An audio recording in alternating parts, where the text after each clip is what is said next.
Aesthetics is so important nowadays because that's the way that somebody first sees it. Are they seeing something that is sculpted, crafted, fit, and beautiful, or are they seeing something that's overweight? You can tell they're unhealthy, unable to move. So much of the way that we feel is tied to the way that we look. Psychedelics can be a powerful tool to help tap in on a deeper level into the feelings that we have, or to observe the thoughts that we have. It was right after that experience in Peru that I wrote my book, Eat, Move, Sleep. It's a dysfunction in our eating that is causing the primary problem of obesity. Without movement, we're without life. We got strength, we got mobility, and we got cardio. We need sleep. If we don't have sleep, our hormones aren't optimized. Then we're gonna be higher levels of cortisol into the evening, which is gonna make us crave more sugary foods. Welcome everyone to the OG Pod. Today we have Cody Crockett, who is a doctor of physical therapy and a NCAA All-American Athlete, author of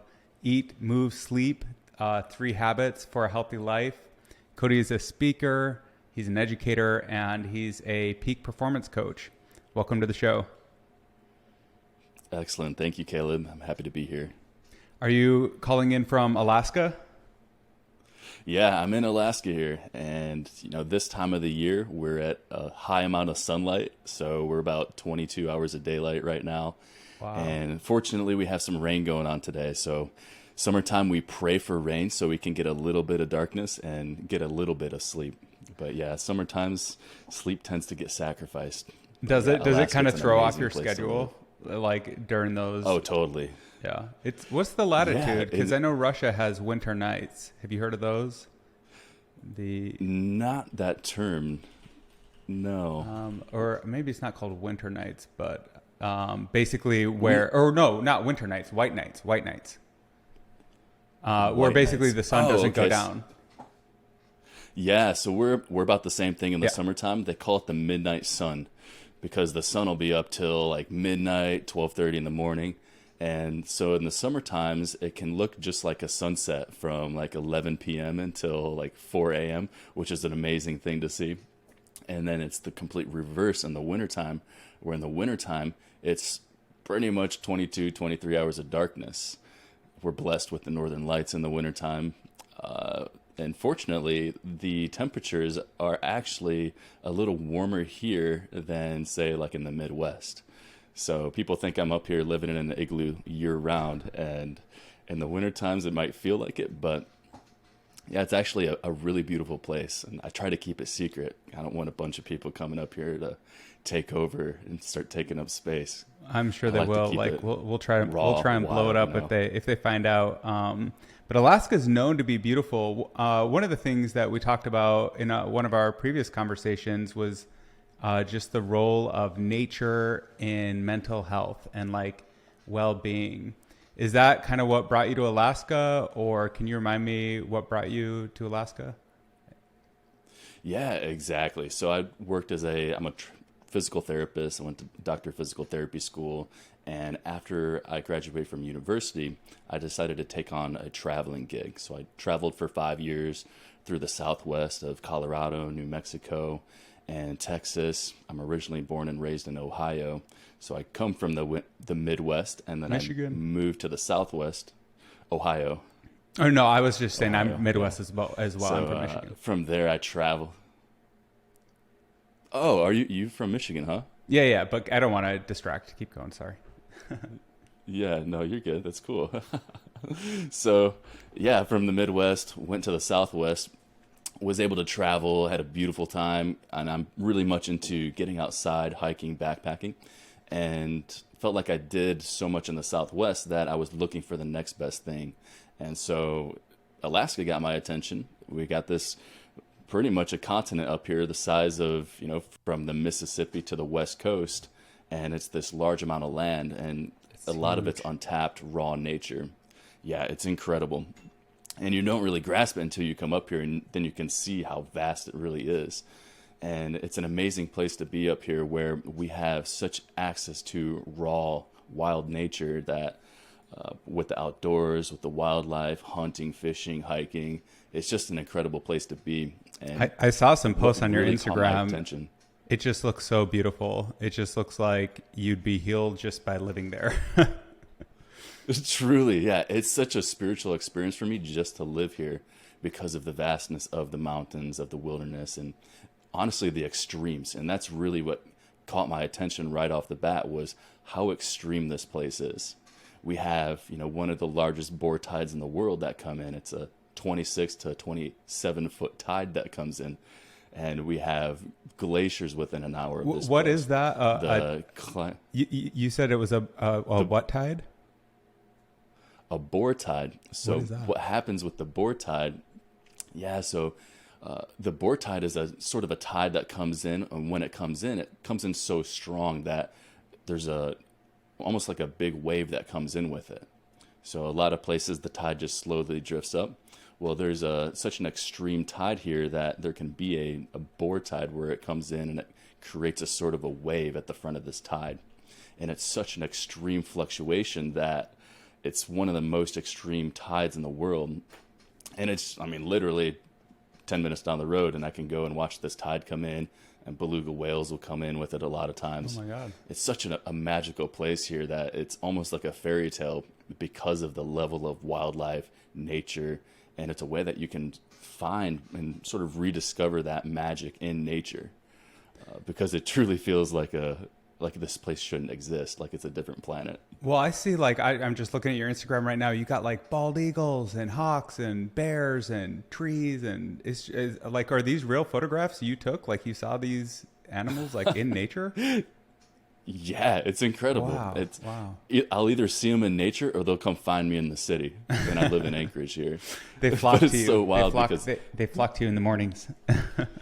They do. And the moose are like squirrels up here. The moose, you can, drive down the road and you might have a moose in the middle of the road. So you have to stop, wait for the moose to pass because, hitting a squirrel is one thing, but hitting a moose is a completely different beast. So after the level of things here is... So after you got your doctorate, you spent a couple of years traveling.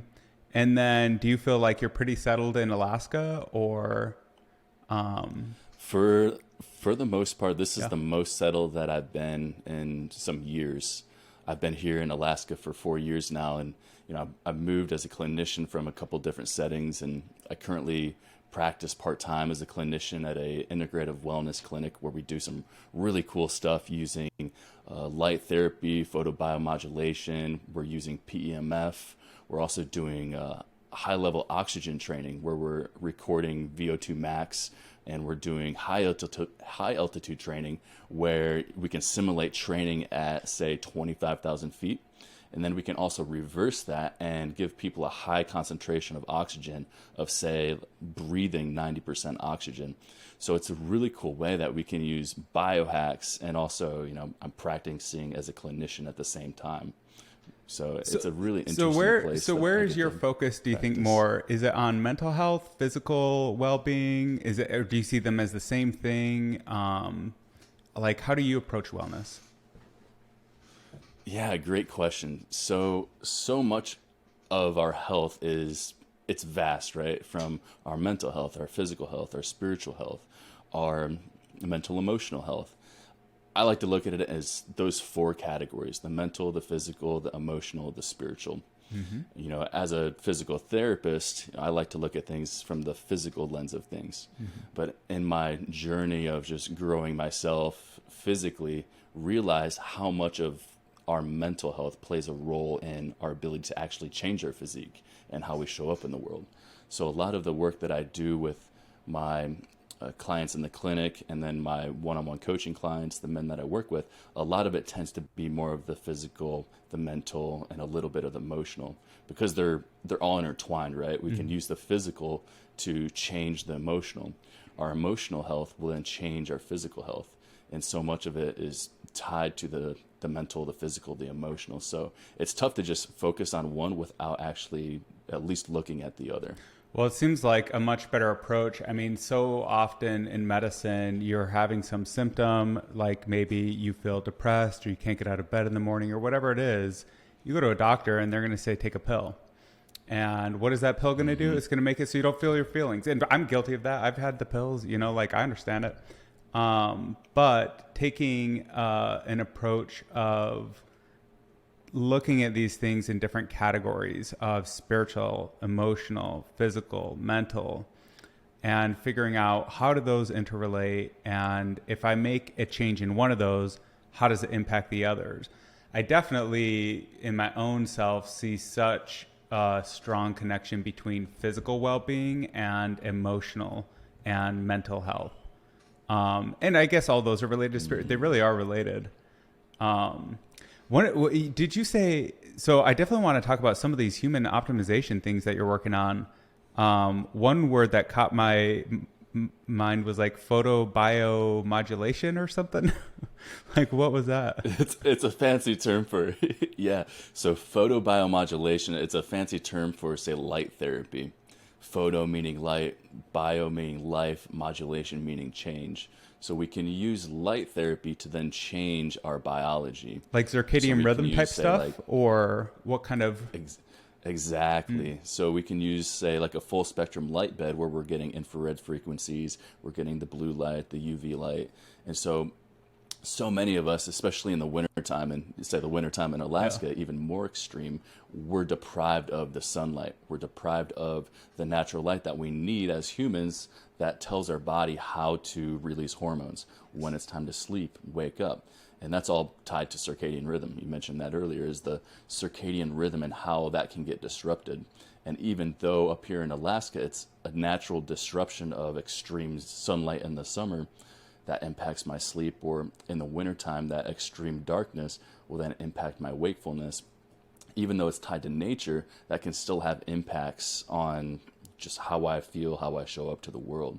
So we can use light in healthy ways to help to keep ourselves in a peak state, to really optimize how our hormones work, how our mental health functions, how our bodies work. So much of it is tied to the natural environment and the natural rhythms of nature, with the light, with the water that we drink. Yeah, that nature air, aspect. Earth, so those elements. That nature aspect is so interesting to me. I have a dog, so he's a 2-year-old husky.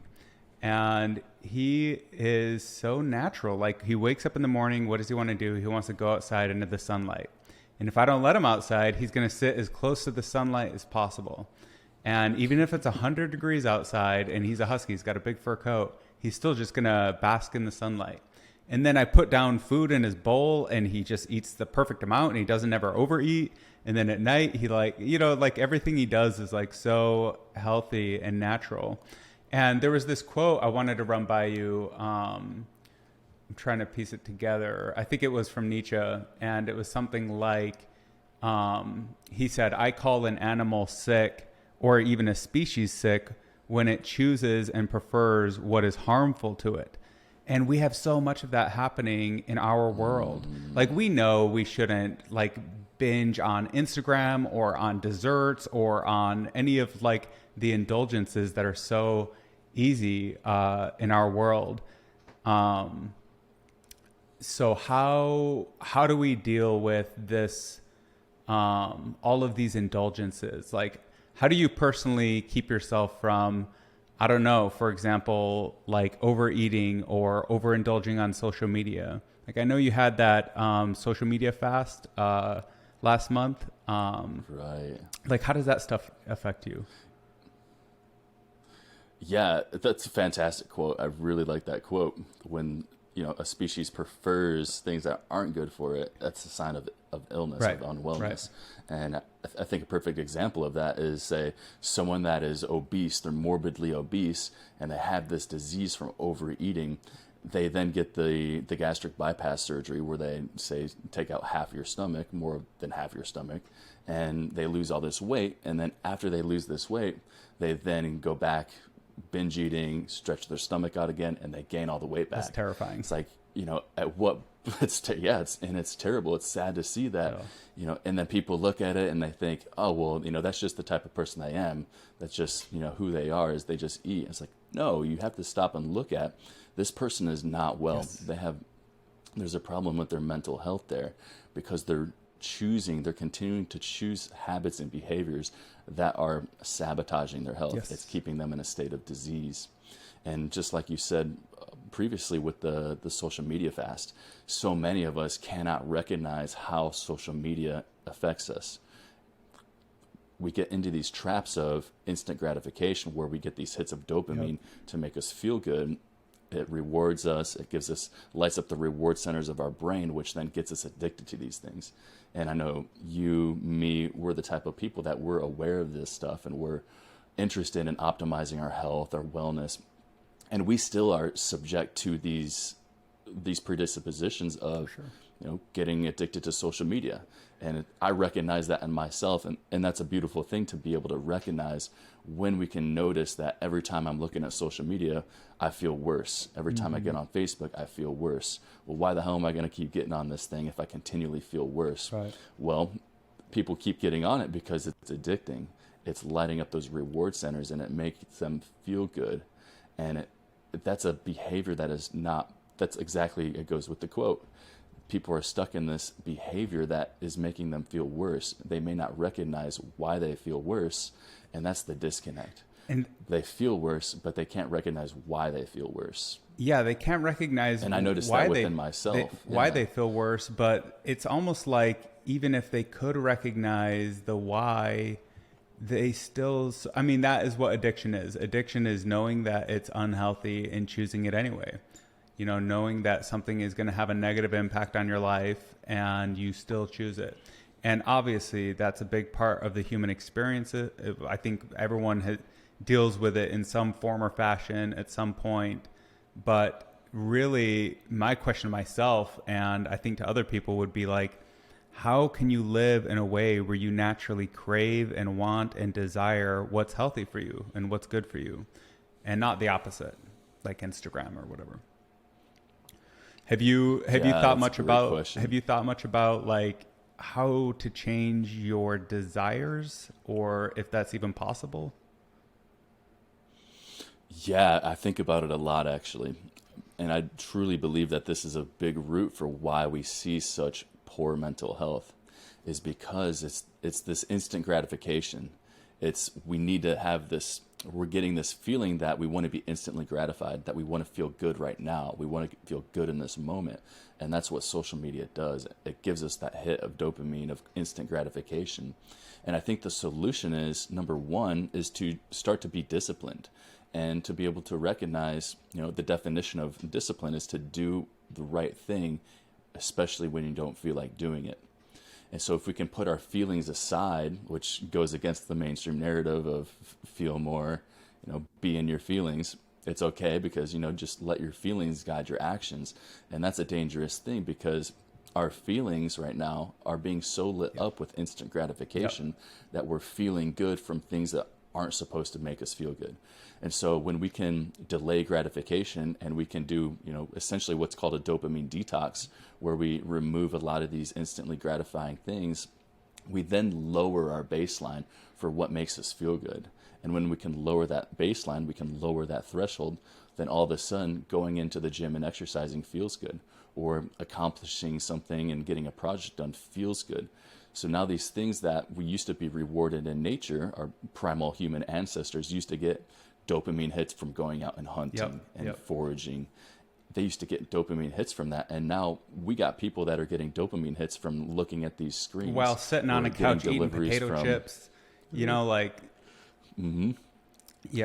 things that they used to have to work for to get those feelings. Yes. Now we're just flooding people with these feelings. So number one, we need to start acting, being more disciplined and recognizing when it's time to ignore our feelings and to take action regardless of how we feel.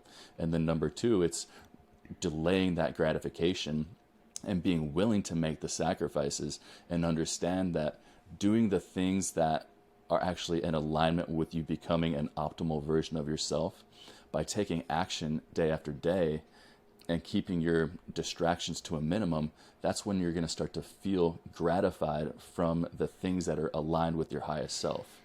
Yeah. So removing the things that are causing the artificial stimulation of dopamine hits, we remove those.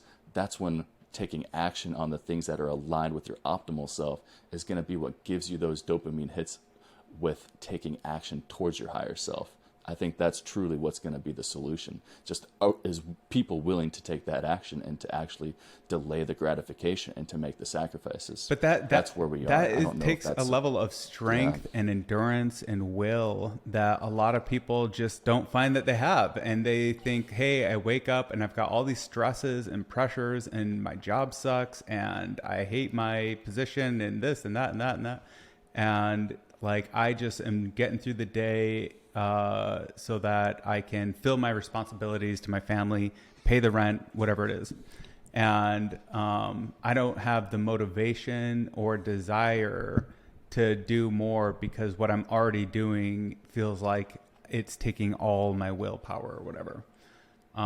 Like, how can people break out of that type of thinking? Because I think that's a trap to think that way, but I've thought that way for so much in my life, and there was no magic solution for me. Like, I just had to change and be disciplined. But like, I don't even know, I'm not like some great disciplined guy, but like, how can people improve their discipline? I guess that's my question. Yeah. And I'm not perfect either. So I have things that I have my own vices that I get to work on myself. And, I have days where I don't feel like doing things. And so recognizing those times, it's okay to have those times. Just, we don't want to live in that space where we're constantly avoiding doing the right thing. And so when it comes to just starting to cultivate discipline, one, the best way to do this, is to get a coach, to have somebody that can keep you accountable. Yep. Because if you have a difficult time being disciplined yourself and keeping yourself accountable, then, get a coach.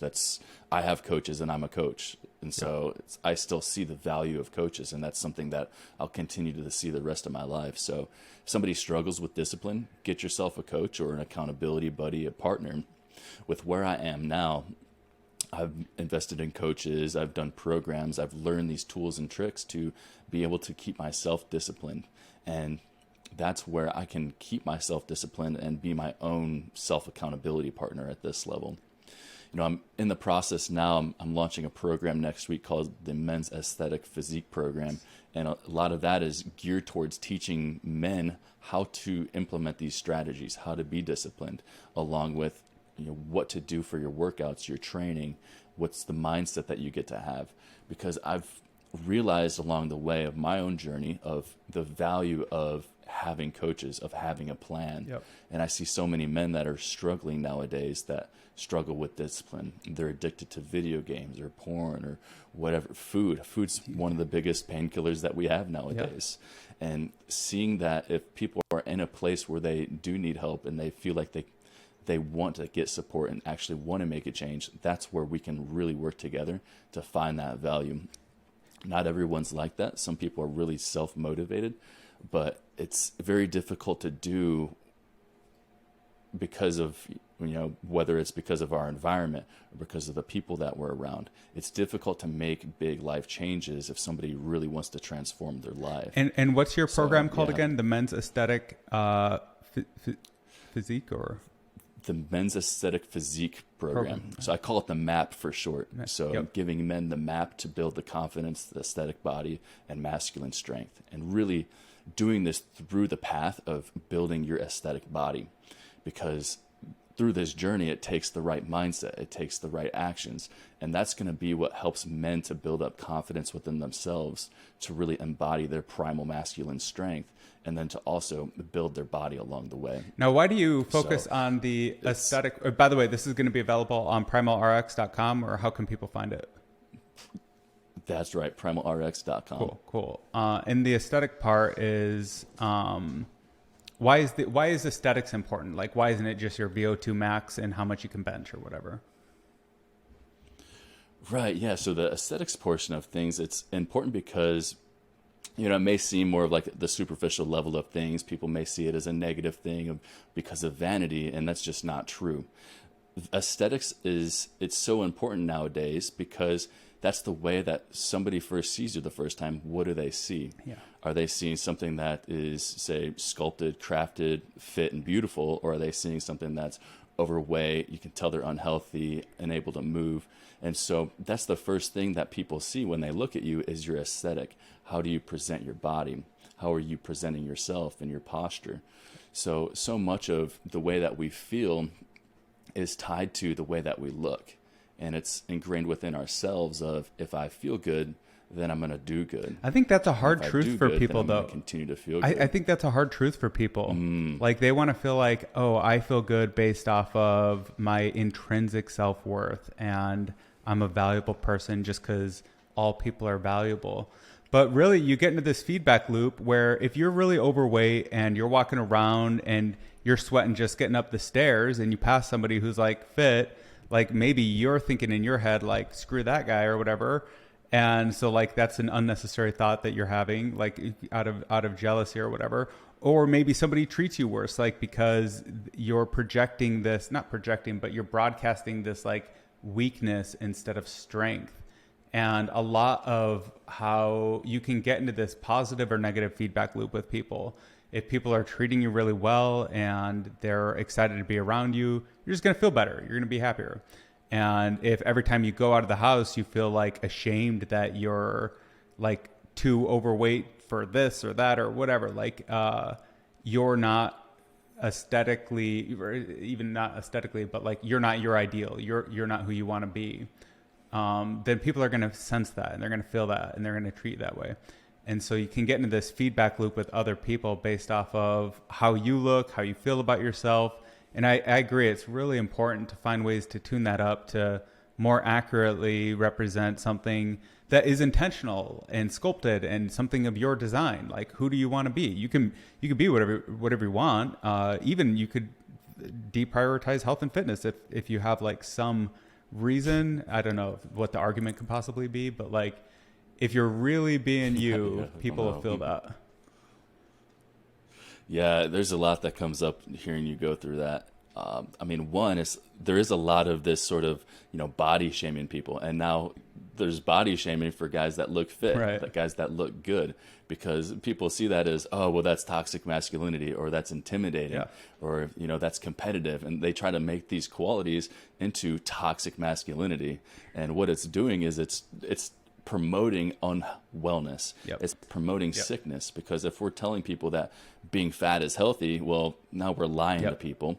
And one, I mean, if I walk down the road and I see somebody that's fit, you immediately can tell that they take care of themselves. When somebody takes care of themselves and they have this energy that they prioritize their health and they have a higher standard for themselves, that immediately gains the respect of men, and that immediately gains attraction, that causes attraction in women. So by showing off yourself in the most beautiful way for yourself, it not only helps to earn the respect of others, it helps other people that are becoming more attracted to you, but it's also going to cause you to feel better about yourself. And that's the best way to build confidence, is to build yourself up. And building our physique is the easiest way for us to see the results of actually doing this work. It's difficult to see somebody's mental strength or the emotional strength or their spiritual strength. It's the physical that we see the most. And that's what's rewarded when it comes to Instagram, social media. And a lot of times for the worse, because it's so hypersexualized now, that you have some people that are pushing this hypersexualized culture, and you have them, in the same vein, will flip it back, and then they'll criticize people for saying that being fat is sick, it's unhealthy.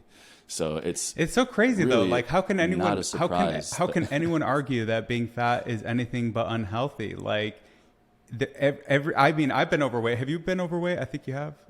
At some point, or maybe not? I've pushed the limits. It was intentional. Okay. I'm about 6 foot tall, and I got up to 235, nice. And it was not a healthy place to be. But yeah, like, it's so crazy. It's a total lie that people are propagating, that a fit person is somehow creating like bad standards. I'll tell you, when I'm out, this just happened today. I was on a run today, and this guy passed me running, and he was fit as fuck. Like, he just looked great, and he had these long strides, and he was pounding the pavement and pushing it hard, and I could tell he was exhausted, and he was just pushing it hard.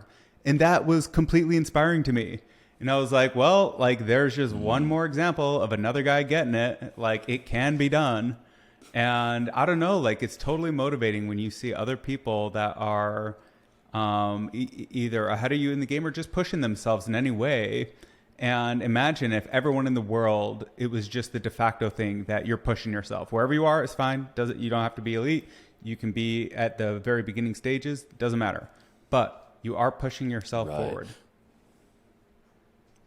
Right. Yeah. It doesn't matter what level you are. You can be at any level. You can be, you could be in your teens and be someone that really hasn't built themselves up. But if you're pushing it, if you're going after and doing the work and you're being disciplined and doing difficult things and being competitive, that's going to be rewarded because you're being proactive. You're putting in the work, and that's an inspiration to others no matter what level. I see some of these guys in their 70s and 80s that are having complete body transformations, and that's incredible to see someone that has had multiple decades of their life living unhealthy, and then they can completely transform 70, 80 years into it. And to see stuff like that, it's truly inspiring. And other people, and that's the way we should look at it. And other people who are at that stage, just look at it as inspiration rather than as a threat or as toxic in any way. But also, if you're 70 and 80 and you've lived this way your whole life, and then you see somebody else that has done it, then of course that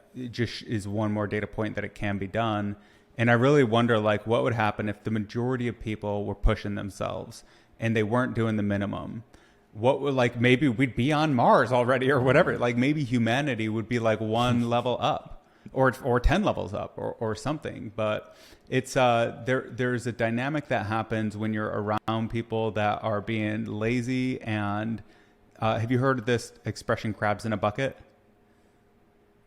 Yeah.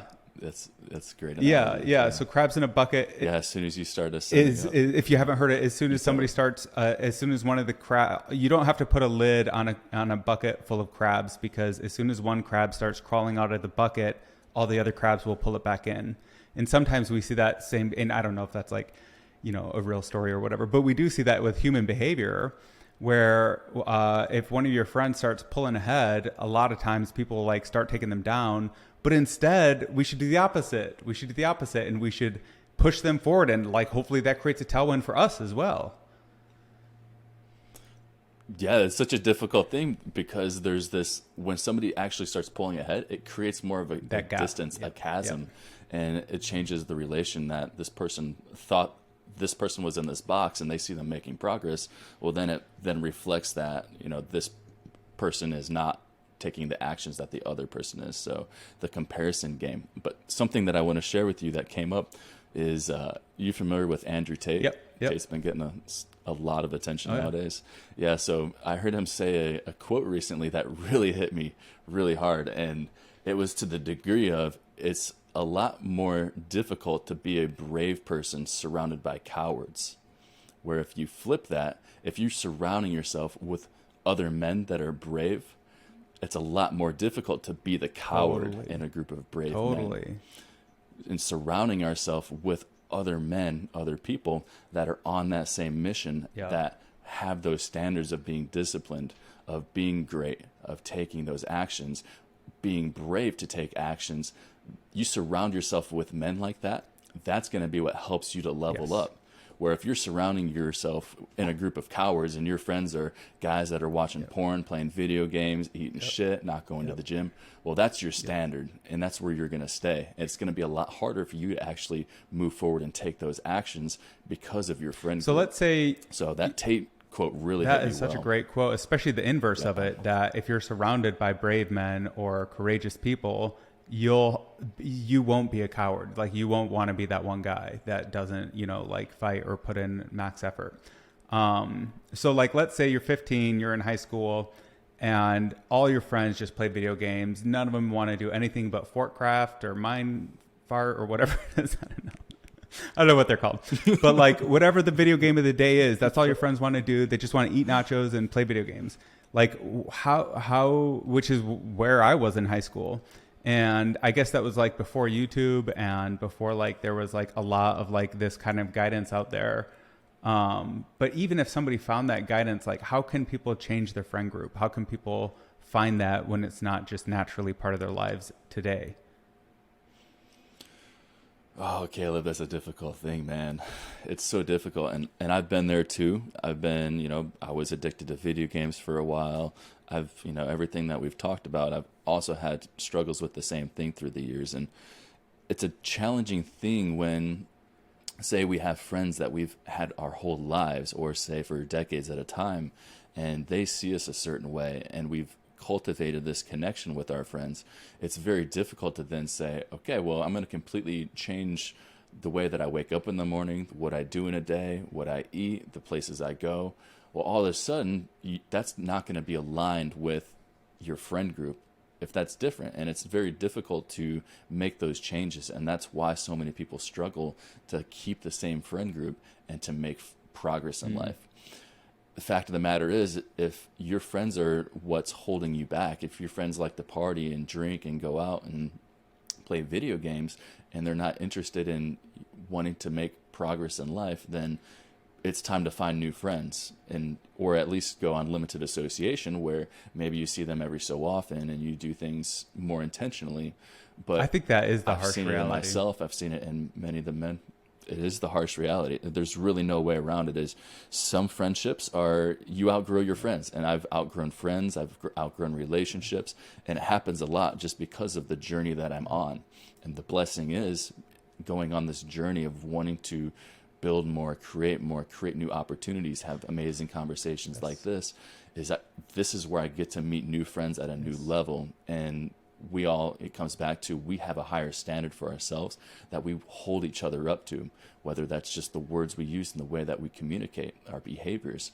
And when we're aligned like that, that's where we get to have deeper conversations, and we can talk about things that are actually more important to our greatest good and where we want to go. So it's just allowing, the friends that don't support you to just make the decision that, hey, I got to let that go. I got to let that fall away, and to be okay with it and to accept it. So many of us fight to keep relationships there that should really just, let that go so you can take yourself to the next level. Yeah. And hopefully, like in the ideal world, somebody sees somebody trying and making progress and making changes. And like we talked about, that inspires them.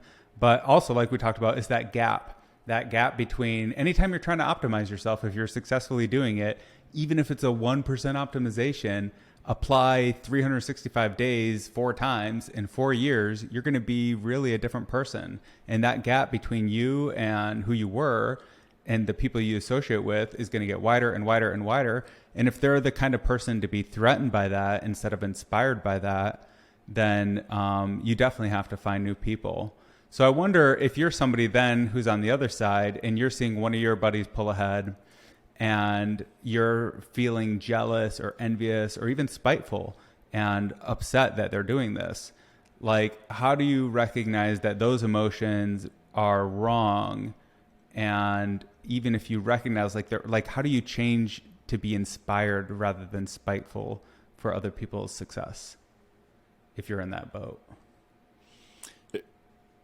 Yeah, it's difficult to do that on your own, because it comes from a place of, when we're constantly playing the comparison game, we all should be our own number one player in the game of life, right? Yeah. So if I see myself, I'm the number one player, and I see Caleb that he's making these moves, he's getting up to places where I want to be, and I'm not there yet. I could use that as fuel, and I could say, all right, well, awesome, Caleb's doing success, Caleb's my boy. Now it's time for me to learn from Caleb on what I can do to then try to get ahead of Caleb or get up to where he is. So we can use that as fuel, looking at competition. We can also, it comes to recognizing, where do we want to spend the most of our time? Meaning, how do you want to feel on a daily basis? What is the energy that you want to be in? Do you want to be in a state of peace, of joy, of, pleasure, of getting things done? Or do you want to be in a state of scarcity, in a state of fear or anxiety, jealous, grief? So if you want to be living at a higher vibe, a higher vibration, and a higher stage of consciousness, and this isn't just woo-woo stuff, this is stuff we could measure, we could talk about on a very tangible, objective level. But if you want to spend your time at a higher level, at a higher vibration, and a better, more positive energy, which that's I do, and that's what a lot of my friends do. Well, then if you catch yourself being out of vibe, out of that energy, and you catch yourself being jealous, or you catch yourself being fearful, be able to recognize those emotions. And this is what I like to get into with emotional health, because with emotional health, we want to understand our emotions. We want to understand what we're feeling so that we can use that as information.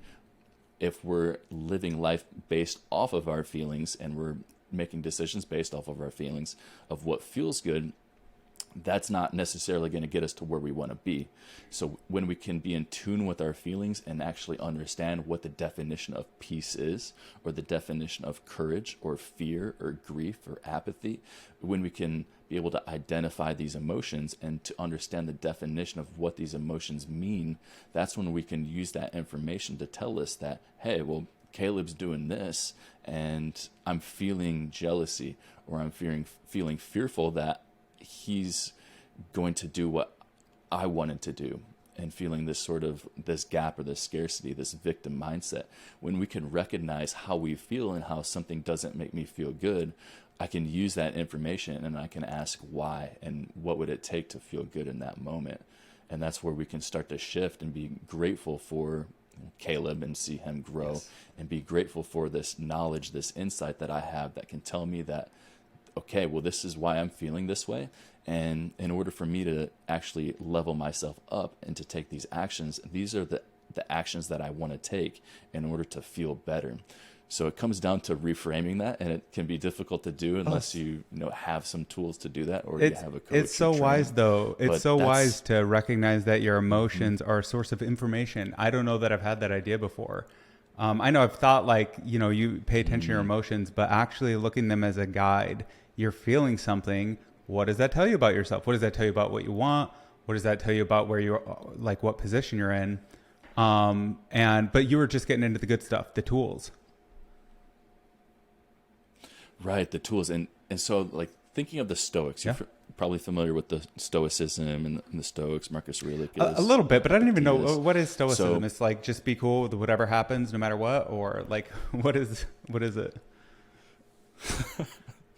Yeah, so Stoicism, it's a philosophy of just sort of allowing and accepting the world the way it is. So not being too fluffy and saying, oh, well, life is amazing, lovey-dovey, this is great, everything's amazing and awesome. But it's also not catastrophizing and just, oh, this always happens to me, this is terrible, why does this always never work out? So it's getting into a grounded state where we can be emotionally grounded, where we can be emotionally controlled and recognize that we're going to have these feelings. We may have feelings of overwhelming pleasure, ecstasy. We may have feelings of feeling apathetic, grief. To be able to recognize these feelings and be in the middle, where we can be unperturbable, where we can stay grounded and actually have that emotional self-control. And Stoicism actually will get a lot of hate because there's people that are really pushing men to becoming more in touch with their feelings and to be feelers and to live life in the state of, oh, if it feels good, then do it and talk about your feelings. And, women want to hear about your emotions. And no, women may say that, but that's not the truth. There's a balance, and it's finding that sweet spot that's where we want to tap into. And in the past, I've had difficulty finding that sweet spot between going just a very hardcore stoic and just ignoring all feelings, and being too much in my feelings, where I was allowing my feelings to dictate my actions, how I feel, sharing that with women, etc. And we want to have a safe place to actually explore feelings, and doing that with men in a tribe and brothers that can actually support you, and you can be vulnerable with them in a way. There's a lot of strength in that. And so we want to have that balance of understanding the feelings and using that as a tool. And that's a lot of what the Stoics speak to, is being able to recognize what we're feeling, but also not letting that change our path, not letting that pull us off center towards our goals, our aspirations, our dreams. Because if you don't feel like going to the gym, or if you don't feel like eating healthy, and you make your decisions based off of that, you're not going to be successful. You're not going to hit your goals. It's using your emotions. I'm the type of guy that likes to hit my goals. I love what you said about well, I don't know if you made this exact comparison, but the idea is like you should use your emotions as a source of information. But if they're so dominating that they're beginning to control the actions, then that's too far. That's too far. So you want to feel emotions and you want to be aware of them and you want them to guide you. But if they are in control and you're eating emotionally, or you're maybe texting an old girlfriend that you probably shouldn't be texting, or whatever it is you're doing something like emotionally, then that's when you're not in control anymore. And so what are some of the tools that people can use? Like, that one thing that just does come to mind is, if there ever is a time where you wake up and you're apathetic, and I've had some rare occasions where this has happened to me, where I woke up and I was like, I don't want to get out of bed, and this is just a hard day, and this is a hard time, and I'm super stressed, and this is all just like not what not the day I wanted to have or whatever. And then you still get out of bed and you do 100 push-ups, or you go run a mile, or whatever it is that, gets your brain going. You feel so good. You really are on top of the world. And it's because you did something actually difficult, and you did. Like, it was hard for you to do that. So yeah, but again, that's just like willpower. To interject something there, and this brings up a really important point, Caleb, because just doing these little actions will add up. So if you don't want to get out of bed and you're stuck in bed and it just feels like this huge obstacle to overcome, well, if you can just start with getting out of bed and taking one step, that one step leads to another. And it's those little micro steps forward. If getting out of bed is the first task, and the next task is to drink a glass of water, and then your next task is to get in the shower. By the time you do this, you take these small micro steps forward. That's going to be what builds up momentum.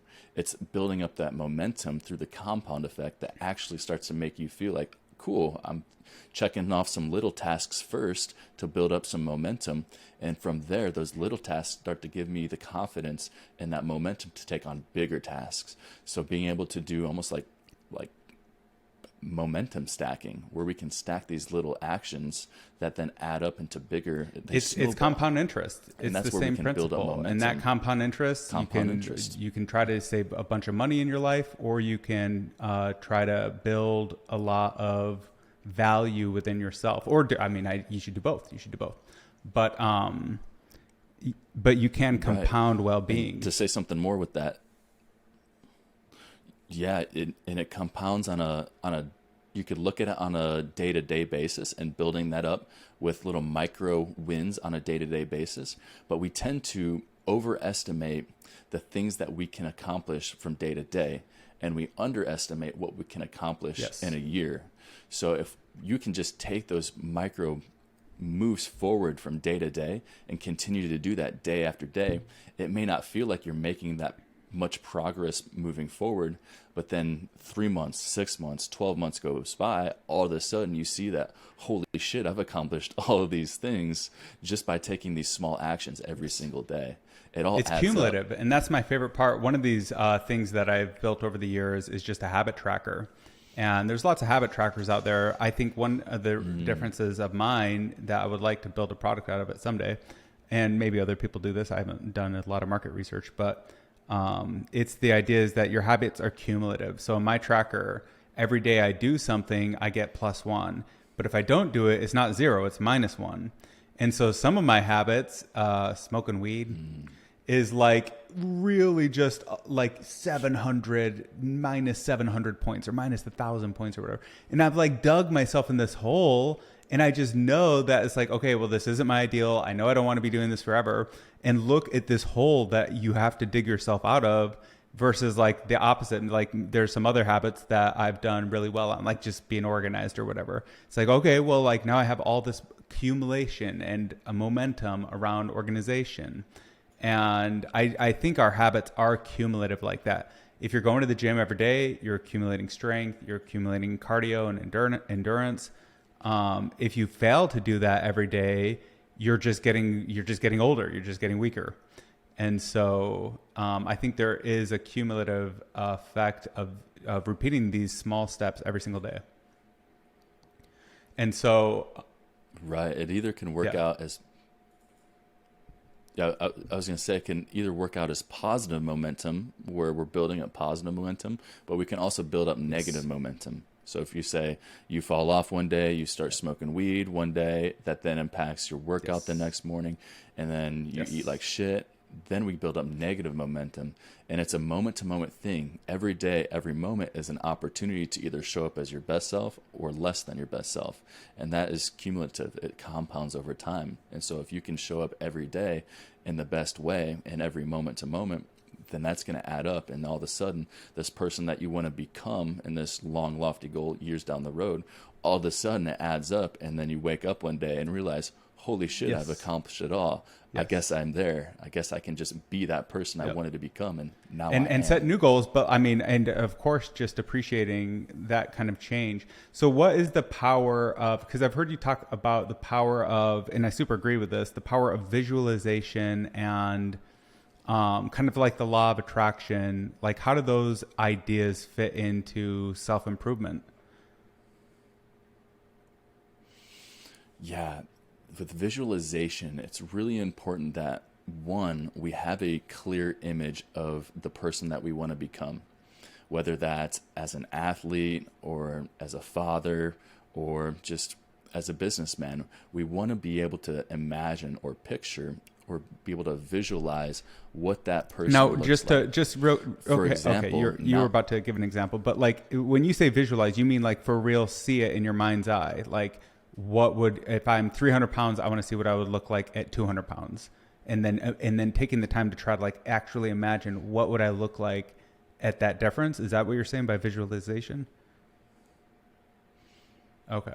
Right. And that's just the half of it. So it all begins with, first, we want to have an image. And just like a role model, it's the men that we see in our lives, and the men, the women, the people who are around, we tend to look at them as our people that we want to emulate, our role models. And so if we have a vision of a role model and we tend to then take on those actions, behaviors, that in a way becomes the visual of which we then behave, we think, we emulate. Now, in order for success, if I want to become this type of person, and that's who I want to be 5 years from now, I want to imagine and be able to picture, what do I look like? How am I standing? How am I walking? How do I communicate? What are the words that I use? And then that's just the first part. And the really power that comes is when we start to feel the emotions of what it feels like to be there. And that's the point that gets missed with the law of attraction, with manifestation. And that's the big point with like the book, The Secret. That's the missing point to The Secret, is the feeling aspect of things. And Joe Dispenza talks a lot about this concept of this brain and heart coherence. And our mind, our brain, is where we're thinking about things, where we're imagining, we're visualizing, we're picturing. That's what the brain does. We want to imagine what we want to attract. The heart is all about feeling. And so when we can feel what it feels like to, say, achieve the goal, to feel the joy or the ecstasy, the peace of achieving the success, we can tie that visual of the brain with the feeling of the heart. It's when those two come together that's when manifestation, the law of attraction, can really start to work. That's the missing key right there, is the feeling with the visual. And we could really, I would love to go deeper into that, because it makes so much sense to me. I don't know why this is coming to mind, and I don't want to bring up too much of a tangent because I do want to go deeper into that. But one of the reasons I think porn is bad is because, sure, it's unearned pleasure and it's like too quick and easy, but also like if you're looking at like weird porn, which everyone like who's really obsessed with porn ends up like going weirder and weirder with it, that stuff gets in your head and you're like actually experiencing to some degree what you're watching on the screen. And the reason, so I guess the idea that's coming back to mind is this study from a long time ago. I have no idea what the source is, but they basically recorded the brain image of somebody playing golf, and then they recorded the brain image of somebody watching somebody play golf, and then they recorded the brain image of somebody thinking about playing golf after that knew how to play. And all the exact same circuits were lighting up. And so like doing the thing in some form was you could replicate the same, you could activate the same neurons just by thinking about it and by watching it and by doing it. So thinking, watching, and doing are literally laying new tracks in your mind. And I think that is the element that I think provides like some science to this idea of the law of attraction and kind of the stuff that you're talking about, that this stuff is real. It really is impacting our minds when we visualize. It really is. It can be for the better. Yes. It can be for the worse. And if somebody's, say, looking at a bunch of porn and they're watching Yes. the news and they're getting all this input, that's getting them to visualize these, say, terrible, grotesque, vile actions.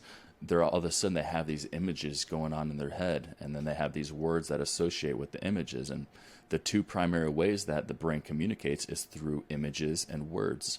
And it's very important that, it's very critical that we understand the inputs that are around us and how that affects our brain, our cognition, Yep. the way that we feel. And then that then becomes our image of what we think is the ideal, what we think is okay. And it's such a big problem. Well, yeah, like even like with the news, this is where we can start to well, take if our you're power just sitting there back. watching the news and everything is war and famine and pestilence and it's all going to go to crap and blah, blah, blah, blah, blah, that's in your head. That's in your head. That's how you feel. And if it's the opposite, where you're like listening to like inspiring podcasts or audiobooks, or you're feeding your brain something that is actually going to improve it, then that's what your brain is filled with. But again, I love the idea that of that visualization of how are you standing? What words are you using? How are you dressed? Like, how are you presenting yourself? And if you can visualize that, it's the same thing as the golfer or somebody thinking about playing golf. You're going to be activating some neurons in your mind and making those stronger. Now, what if you visualize that every single day for a week? What if you did that every single day for a year? It seems like that vision might become a reality. Yeah. And that's the beauty of doing these practices, having these habits, these systems in place. And these are tools that I've used over the last 6 or 7 years. Everything from, a decade ago when I was throwing javelin in the NCAA, where I was doing visualizations day after day, and I could literally feel myself hit a good throw throwing a javelin in my mind. And it was such an amazing would you practice? thing. I mean, that's just Yeah, baller, by the applied way. it You're throwing then. javelins. That's pretty cool. Like, how do you even be accurate with that? Yeah. Like, It's pretty cool throwing a spear. That's some primal living. Well, the cool thing is with the javelin, you don't have to be too accurate. You have this field that you throw into. It's when you're try to take a goose out of the air or get a moose out of the ground. You've never hunted with a you have to be javelin, a little have bit you? more accurate. Oh, Not okay. at this point, no. Now, when you're just as Not a yet. side thing, when you were doing that, like, so you would actually visualize, like, first of all, was it distance? Is that what you were going for? If it wasn't accuracy, it was distance. Okay, gotcha. Distance. So like you would visualize right, the movement of your body and like can you walk us through how that looked for you to improve your performance through visualization? Yeah. So the javelin is a very technical sport. So there's an approach where, say, over 20 to 30 feet, you run down a runway, and then you have these steps where you're doing these crossover steps followed by a kind of like a crow hop, and then you slam your legs into the ground and throw this spear as far as you can. So it's very technical in that you're running with a spear down a runway, and then you do a crow hop and you throw. So you want to build up as much momentum as possible. You jump and then you slam the brakes on like you're hitting a wall, and you throw that javelin. And so with those steps, what I would do is I would visualize myself standing at the runway, starting the steps, and I had a count of steps. So I counted out my steps, and I knew very intentionally that I'm going to do 6 steps here, and then I'm going to do 6 crossover steps, hit my penultimate, and then slam the leg down and throw. It was that So it was a very structured. deliberate 6 steps forward, very structured. Not as, I grew up playing baseball and throwing as a pitcher, and was able to throw pretty hard as a pitcher. And then to translate that into throwing a javelin, throwing a spear, completely different technique. Yeah, I have a strong arm, but the technique was very different. And I just picked up the javelin in college. And coaching myself through how to learn the javelin as my own coach came down to reading forums, watching YouTube videos, having playlists of a lot of European javelin throwers that I could then watch repeatedly, like hours and hours of watching essentially film, to the point where I would then visualize myself hitting the steps just like they would, and then to feel that and to actually tie that feeling. It's an amazing thing. And I was doing this before I had really even dove down into the power of the subconscious mind, visualization, and the way that we visualize and feel things together. Were you coached to do that? Amazing. Or like, I don't think I've ever really used visualization effectively. I mean, I've definitely like thought of like, oh, that would be cool if I achieved this goal. that might be how that looks like, but not like, okay, I know the exact sequence of steps. I know just where I'm going to jump. I know what it feels like to push my body and then launch the javelin. Like never that structured. So how did you even think to do all that, like at that young age, or like when you were in school? Yeah, it was really interesting because I knew that visualization and watching films was important. I knew that we wanted to watch the way that others are throwing and break down technique. I didn't realize the power of watching video after video and getting so many repetitions of visualization at the time. I knew that it was helping me out and I could see the results, but I didn't have any, say, guidance or information or research to show that it was working. It's been since, that was 10 years ago. And now we have the Heart Math Institute looking at, the way that we think and feel and brain-heart coherence. We have more research out there on visualization and the power of having a clear vision for where we want to go in order to be able to take steps to get there. So it was like very intuitive for you. So it sounds like to begin this stuff. And how has your practice evolved now that you have like more hard science and hard data around these tools?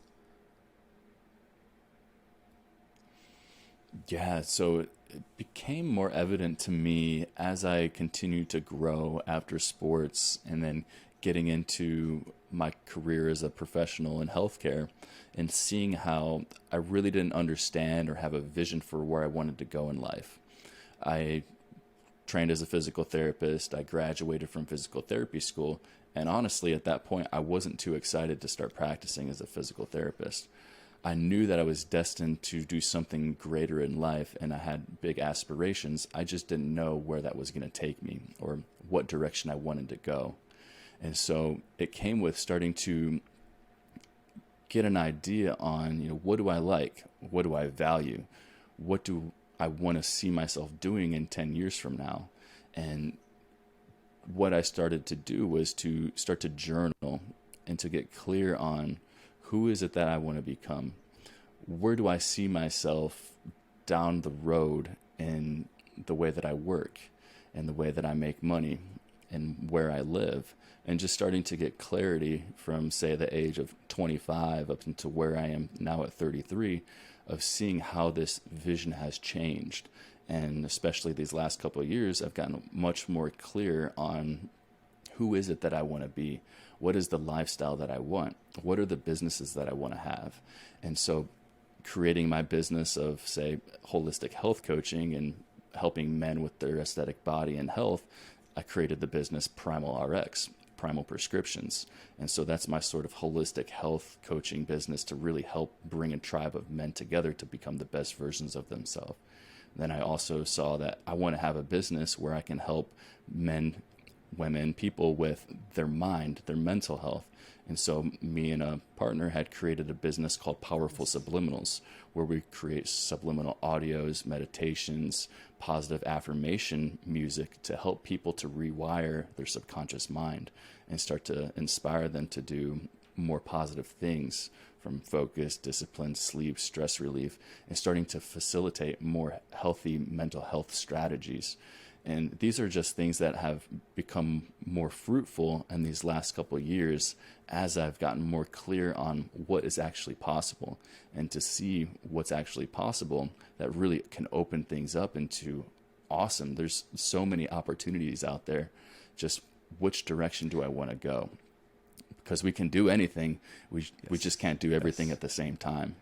It's just, what can I do right now? And where do I see myself going, and being able to visualize that and understand that it is a journey, it's a process. And so I have a practice of journaling every day so I can continue to see, who do I want to show up as today?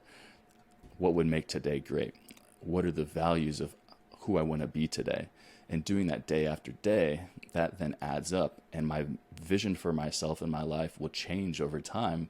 But at least I'm seeing that vision, and as I get further down the road towards that vision, it's changing because I'm making progress in that direction. And so it's a journey of life, and it's just doing the work day after day. It's doing the work day after day. And, there's no glamour to doing the work, because it's really just, it's a grind. Sometimes it's amazing. Sometimes it's somewhere in between. But there is just no substitute for the labor.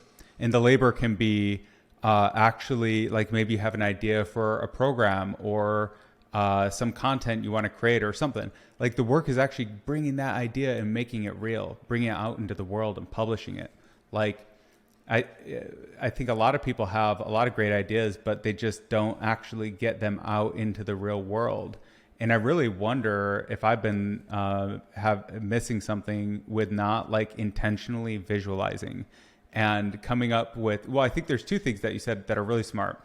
One is you're journaling to define where you want to go. So your roadmap is being determined every single day. And you can reflect back and see, well, this is where I thought I was, and then I made some progress, and now I see I want to go here. And you have that whole narrative and that whole idea as a practice that you do every day. So now you have a really good idea where you want to go. And then if you're coupling that with, like, a vision, and I love the idea of, like, well, don't just have a vision. What does that mean? Like, how are you standing? How are you dressed? What does your face look like? What is the expression? Like, all of these things combined, really as much detail as you can to get those neurons activated. And it seems like if you do that every single day, that's definitely something I want to try, is like, like, let me visualize what it's like to, I don't know, like, squat 300 pounds. Like, what would it actually look like with, like, 315 on the bar? And, like, how is that going to feel different than 275 or whatever? And, like, really getting those neurons firing as much as you can. And really feeling it. That's the other part. Yeah, that's really adding the feeling. Yep. That's the key point. Yeah, that's the missing key that so many people miss. Definitely. Can we pause for a second? We were talking about visualization and connecting the emotional part of it. And I was thinking that the emotional part would kind of automatically come through being a good visualizer, I guess. But is there a technique that you have to try and get the heart more connected to the mind in that way? Yeah, so it really comes down to first being able to find becoming aware of our thoughts. And so if we can just start to observe our thoughts and become aware of the things that we think, and to really pull ourselves back, and we can become the watcher. Eckhart Tolle in The Power of Now calls it the watcher. And so when we can start to watch and observe our thoughts, that's where we can create that disconnect between identifying with our thoughts. So many people get into a trap of identifying their feelings as who they are. And so if I say, instead of saying I am feeling depressed or I'm feeling fearful, say I am fearful. Such a key distinction. That's totally, the wrong thing to do. It's such a key. Yeah. Mm-hmm. Because people start to identify as their feelings, and that's a bad place to be. And so our feelings are going to change, and we get to observe our feelings and use them as a tool. We don't want to identify as the feelings. So when we can just observe as the watcher and start to identify the feelings as they come up, we can then dissociate from identifying from our thoughts and our feelings. So that's number one, is just being Is able that to part of a become meditation aware. practice for you as well? Or like creating that disassociation between your thoughts and your feelings? Yes. Yes. So I've done a variety of different meditations, guided meditations. We actually have guided meditations on our subliminal audio app for powerful subliminals, where we're guiding people through just becoming present in the moment and just becoming aware of just the sensations, the sights, the sounds that are going on around us in the environment. And when we can just start to breathe and become aware of our breathing, we pull our energy back into ourselves. And when we can do that, and we can just start to become accepting of the present moment and be aware of the present moment, that's when we can start to notice where the thoughts are going, and we can start to pull up different feelings. So a cool way to do this is to just simply sit and to put all of your attention on your breathing. When thoughts come up, we want to observe the thoughts, and we can identify the thoughts just as if we would see, say, a leaf floating in a river downstream. We can observe the leaf, we can look at the leaf, and we can watch that pass by, just like we can see thoughts kind of bubble up to the surface. We can notice the thought, we can observe the thought, and then we can decide, am I going to reach over and pick up the thought and start to entertain the thought? Or am I going to just observe it and watch it continue to float down the stream? And with meditation, we want to just observe it and allow things to float down the stream. Yeah. Letting things may pop up. It's such an important thing, to the difference between I am afraid and I am feeling afraid. I am stressed, or whatever it is, anything, any negative emotion that you could be feeling. One is defining it as who you are. The other is just looking at the leaf on the river. It's just noticing it, and it's fine. The leaf's on the river. Doesn't matter, But if you identify it with something, that's where you get these people, and they're just like, oh, I'm just an anxious person. I couldn't ever do public speaking. Well, you definitely can't if you keep telling yourself that, for sure. But if it's the opposite, and you're just noticing oh, I'm feeling anxiety, or maybe you're feeling excited. Maybe that's, maybe you're confusing your emotions. What you really are is just anticipating, and you're, but anyway, I think my main point was just that I love the idea of the distinction between identifying as and noticing different emotions. Yeah, and to your point, our feelings get misidentified all the time. Somebody that they may be excited, say they're excited to go meet new people and be in this group or do this event. They may feel these sort of sensations that may make them feel excited. They may feel anxious. They may feel stress, because they're all feelings that can be confused with being excited. Just like we can confuse the sensation of being hungry with being thirsty. So many people will go for food instead of realizing, shit, I haven't drank any water today. Maybe I need to drink some water. We confuse these feelings. So when we can just start to observe and identify and understand what these different feelings actually mean and what the definitions are, instead of just repeating things other people say and using words people don't understand, it's such an important thing for us to actually understand the words that we're using and what they mean, so we can communicate clearly with not only ourselves, which is number one, but also with the world around us. It's about getting all of those things in as much harmony as possible. So this is kind of I'm really taking a lot away on the power of visualization and emotions, and staying on top of like creating an ideal, which is where you want to go or who you want to be or whatever it is, trying to visualize that in as much detail as possible, connecting that to a real emotional experience. This is how it would feel to be, like whatever it is that you're visualizing. And then, so all that's really powerful, but I know you have other tools. One of the things that I forgot to mention or talk about is the role of psychedelics in all of this. I think you've had some direct experience, and I wonder if you'd be willing to share anything on that. Yeah, I almost mentioned it earlier. Psychedelics can be a powerful tool to help tap in on a deeper level into the feelings that we have, or to observe the thoughts that we have. And if somebody is new to psychedelics, it's important to approach Yes. these things with caution and to hold them with a level of respect, because you want to be sure that you're one with people that you trust, that can be there to support you, and two, that you're mentally prepared and you understand what can go right with psychedelics, but what can go wrong. So psychedelics, it's a delicate thing that we want to handle, because it can hold great power and it can be a powerful tool, but it can also cause us to have amazing experiences, but also can have one of the worst experiences of your life. And so with psychedelics, it's a great way that we can pull our energy into ourselves and just tune into the greater consciousness as a whole.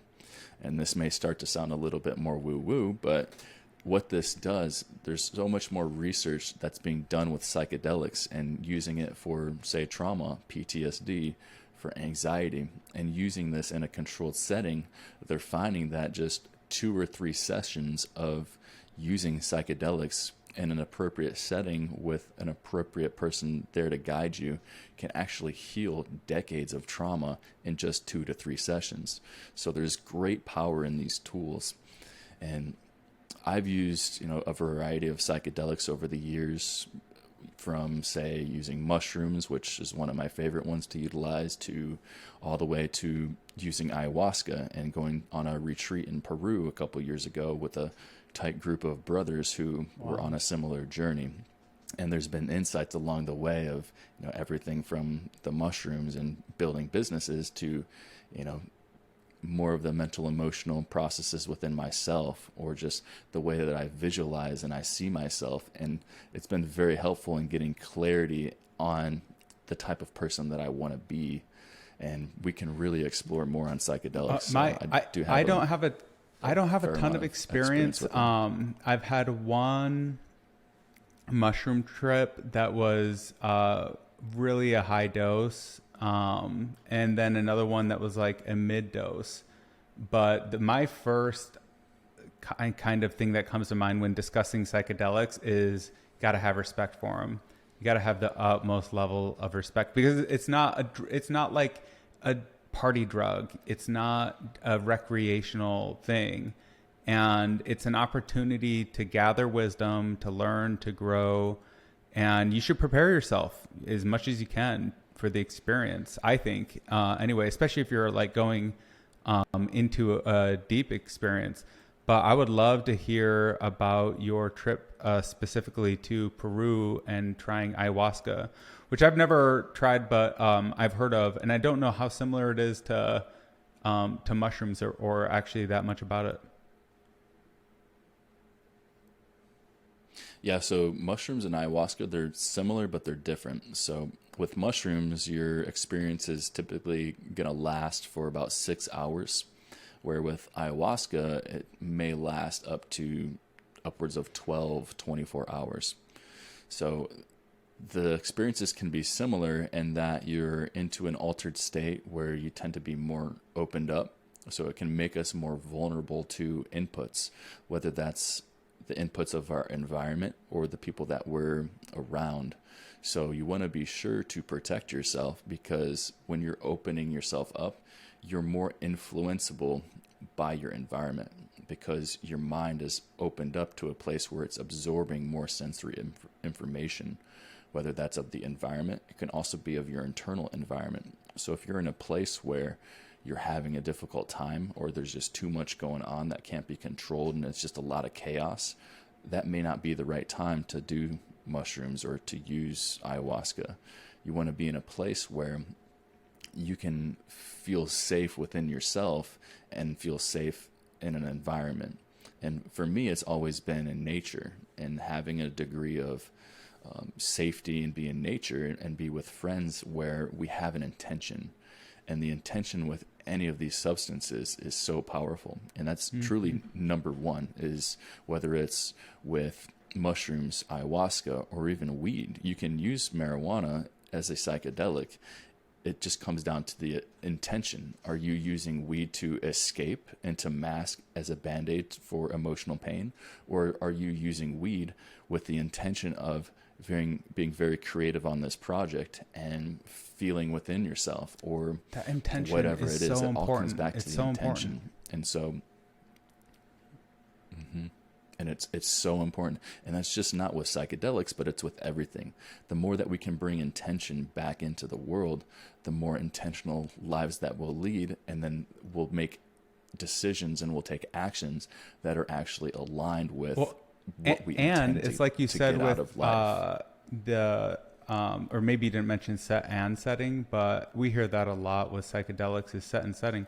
But I think what brings a lot into that is your intention. You're going to carry that intention with you through the trip. Now, what if you're taking mushrooms? You're like, well, this guy had mushrooms and he had this great result and I want that too.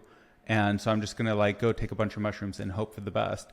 Versus like, I have sacrificed and prepared for any knowledge that I may receive, and I'm going in this willing to have a potentially bad experience, or whatever happens, I'm okay with. I just accept it. And I'm just going in with as much love as I can, and as much true love and good faith and good offerings and good vibes possible. And even then you might still have like a scary encounter or whatever, but, yeah, like your intention matters a lot. It matters a lot. It matters a lot. And to build off of that, the intention is so different between those two scenarios that you named. Somebody that is taking it out of, oh, my buddy had this, I'm going to do this so I can get a similar experience, versus I want to show up with the vibration of love and see what comes up and just accept and use this experience as a learning lesson, an opportunity to gain knowledge from a teacher. And if we look at what is the vibration of those two people, the person that's doing it because of their friend did it and they had this experience, it's almost more of a state of an energy of, say, competition or pride, rather than being in a vibration of being open, love, being joyful. So it's the vibration of what you're showing up at, the energy that you're showing up at will then show up 100,000 times more whenever you take that substance. So the psychedelics are an amplifier. They're an amplifier of where you are, but it's also a teacher if you're open to it. And if you're not open to it and you're closed off, it'll take you for a ride. You're going somewhere. You might have one of the worst nights of your life, and you might learn something afterwards, or you might not. I don't know how anyone could repeat after a bad trip. I think the worst part of my trip was so just to describe from what I remember, this was 2018, and I think I had like 3.5 grams, something like that.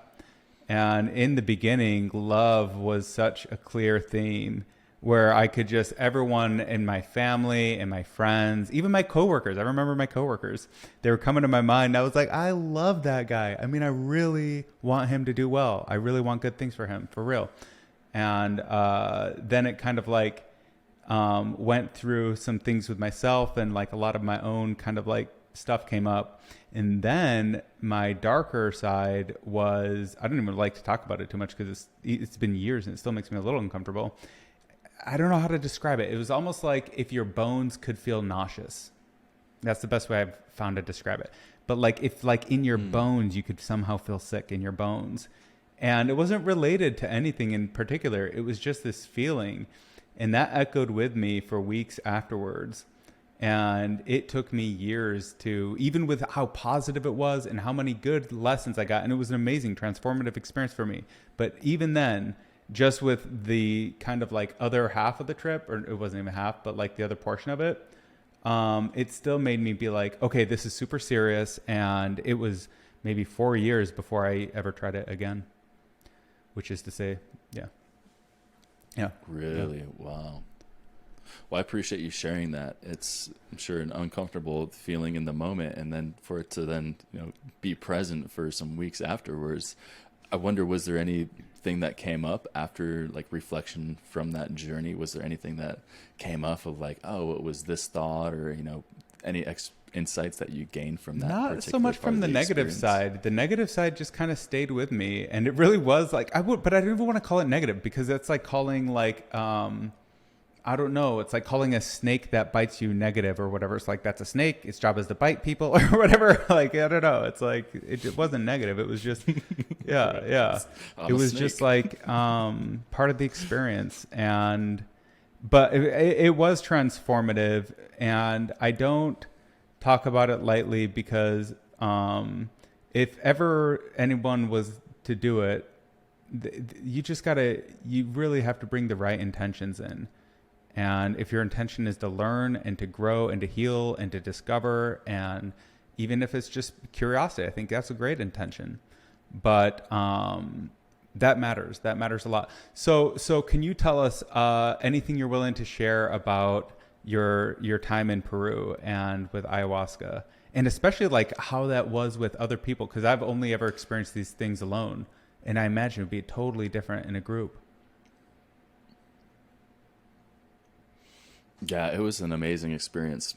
And, my intention going into it was very much, I'm going here to learn, and I'm open to whatever comes up, because I expected that there's going to be some more challenging things come up. There may be some very positive things come up, and just to be willing to accept and observe whatever comes up and to be with that. And so that was my intention going into it. And the way that the retreat looked is there was a group of about 10 of us that are all really close friends of mine, that were on this journey of self-development, personal growth, and wanting to hold each other to a higher standard and live life at the highest level. So all men in their between 30 to age 40. We had done some retreats together in the past of just like going into Colorado in the mountains and being very intentional around the way that we show up. And so this was the third time that we had come together, and this was the time when we were actually going to Peru to sit with ayahuasca, which was the first time that we were actually going to be using plant medicine together. And so we went to this retreat center in Peru, in the Sacred Valley, called Sagrado de Camino, El Camino de Sagrado. And we went to this retreat center, and it was an amazing retreat center tucked into the mountains of Peru. And we're in the Sacred Valley. We have our place, and it's this retreat center that's beautifully artistic. There's art all over the place. So there's inspirational art. And so we had this, there was a couple different rooms that were used for sitting with ayahuasca. And the place that we used for all of our ceremonies, which we did 3 ayahuasca ceremonies and 1 San Pedro ceremony. We did these ceremonies for ayahuasca in a yurt. And so there was a yurt. So it's a circular building, basically a circular tent. And at the front of the tent would be our shaman. And so we were all circled up, sitting in a circle. So you would see other people if there was light, but it was dark. So it was dark. It was in candlelight. And so the days that we did ceremony, it was very intentional. There was a very strict dieta, a diet that we followed while we were there, because you want to be clear, you want to be light, you want to have yourself in as pure of a state as possible, so that you can have as positive or the experience that you're seeking to get, the knowledge that you're there to get. And so there was 3 ceremonies. The first ceremony on the first day was a sort of a lighter dose. The second ceremony was a heavier dose, and then the third ceremony was a little bit lighter of a dose. So the ceremony in the middle was a little bit more intense. And so going into this ceremony, it's all very intentional. And so going into this with an intention, we go around the room, and the shaman may ask what your intention is for the ceremony.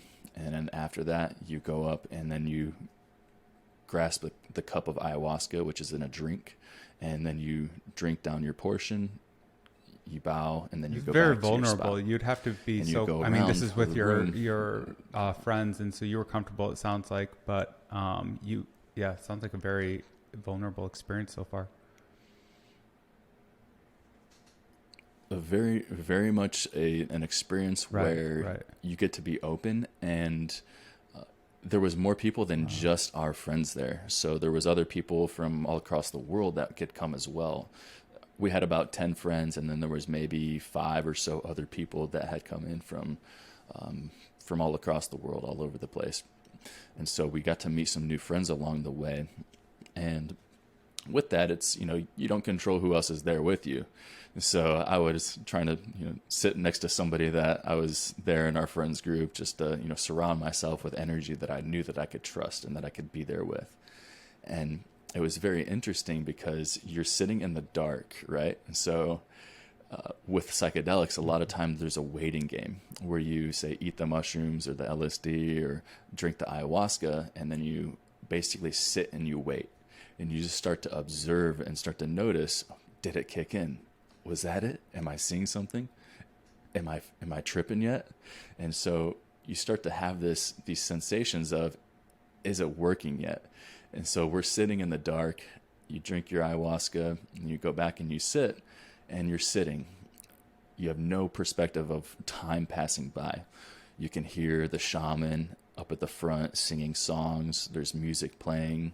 There's musicians there. So we're just listening, and you're there with yourself in the dark. Nobody's talking, and you're just observing and just noticing what comes up. And it was a very interesting experience. And I'll share the first day, the first experience that I had. It wasn't until like midway through the experience that I started to just notice. I noticed some visuals coming through, meaning that I was starting to see images in my mind's eye coming through.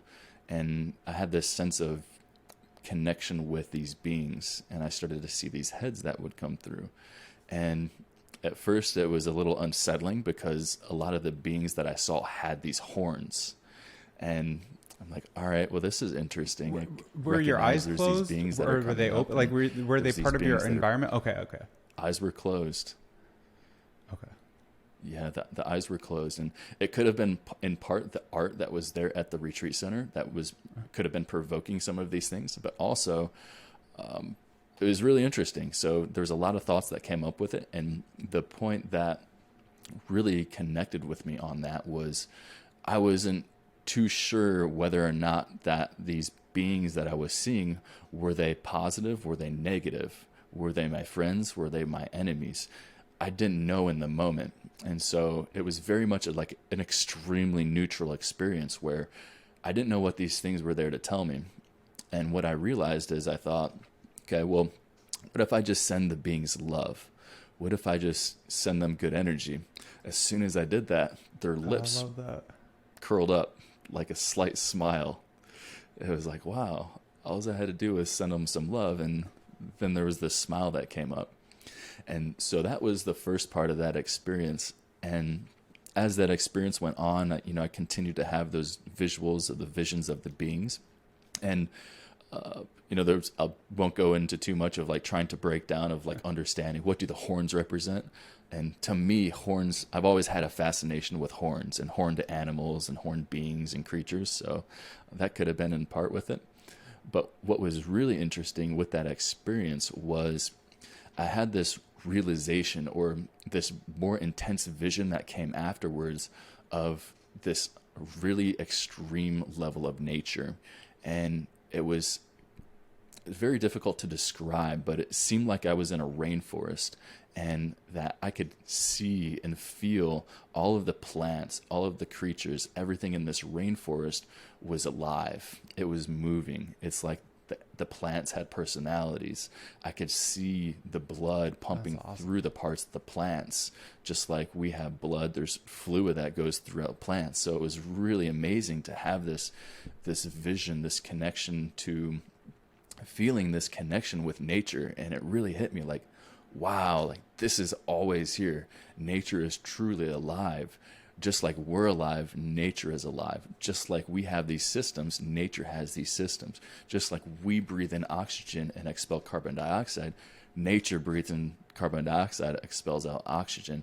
And so to have this really reassuring, undisputable feeling that we are nature and that we get to maintain this connection, and that really solidified a lot of my beliefs and philosophy behind this connection with nature.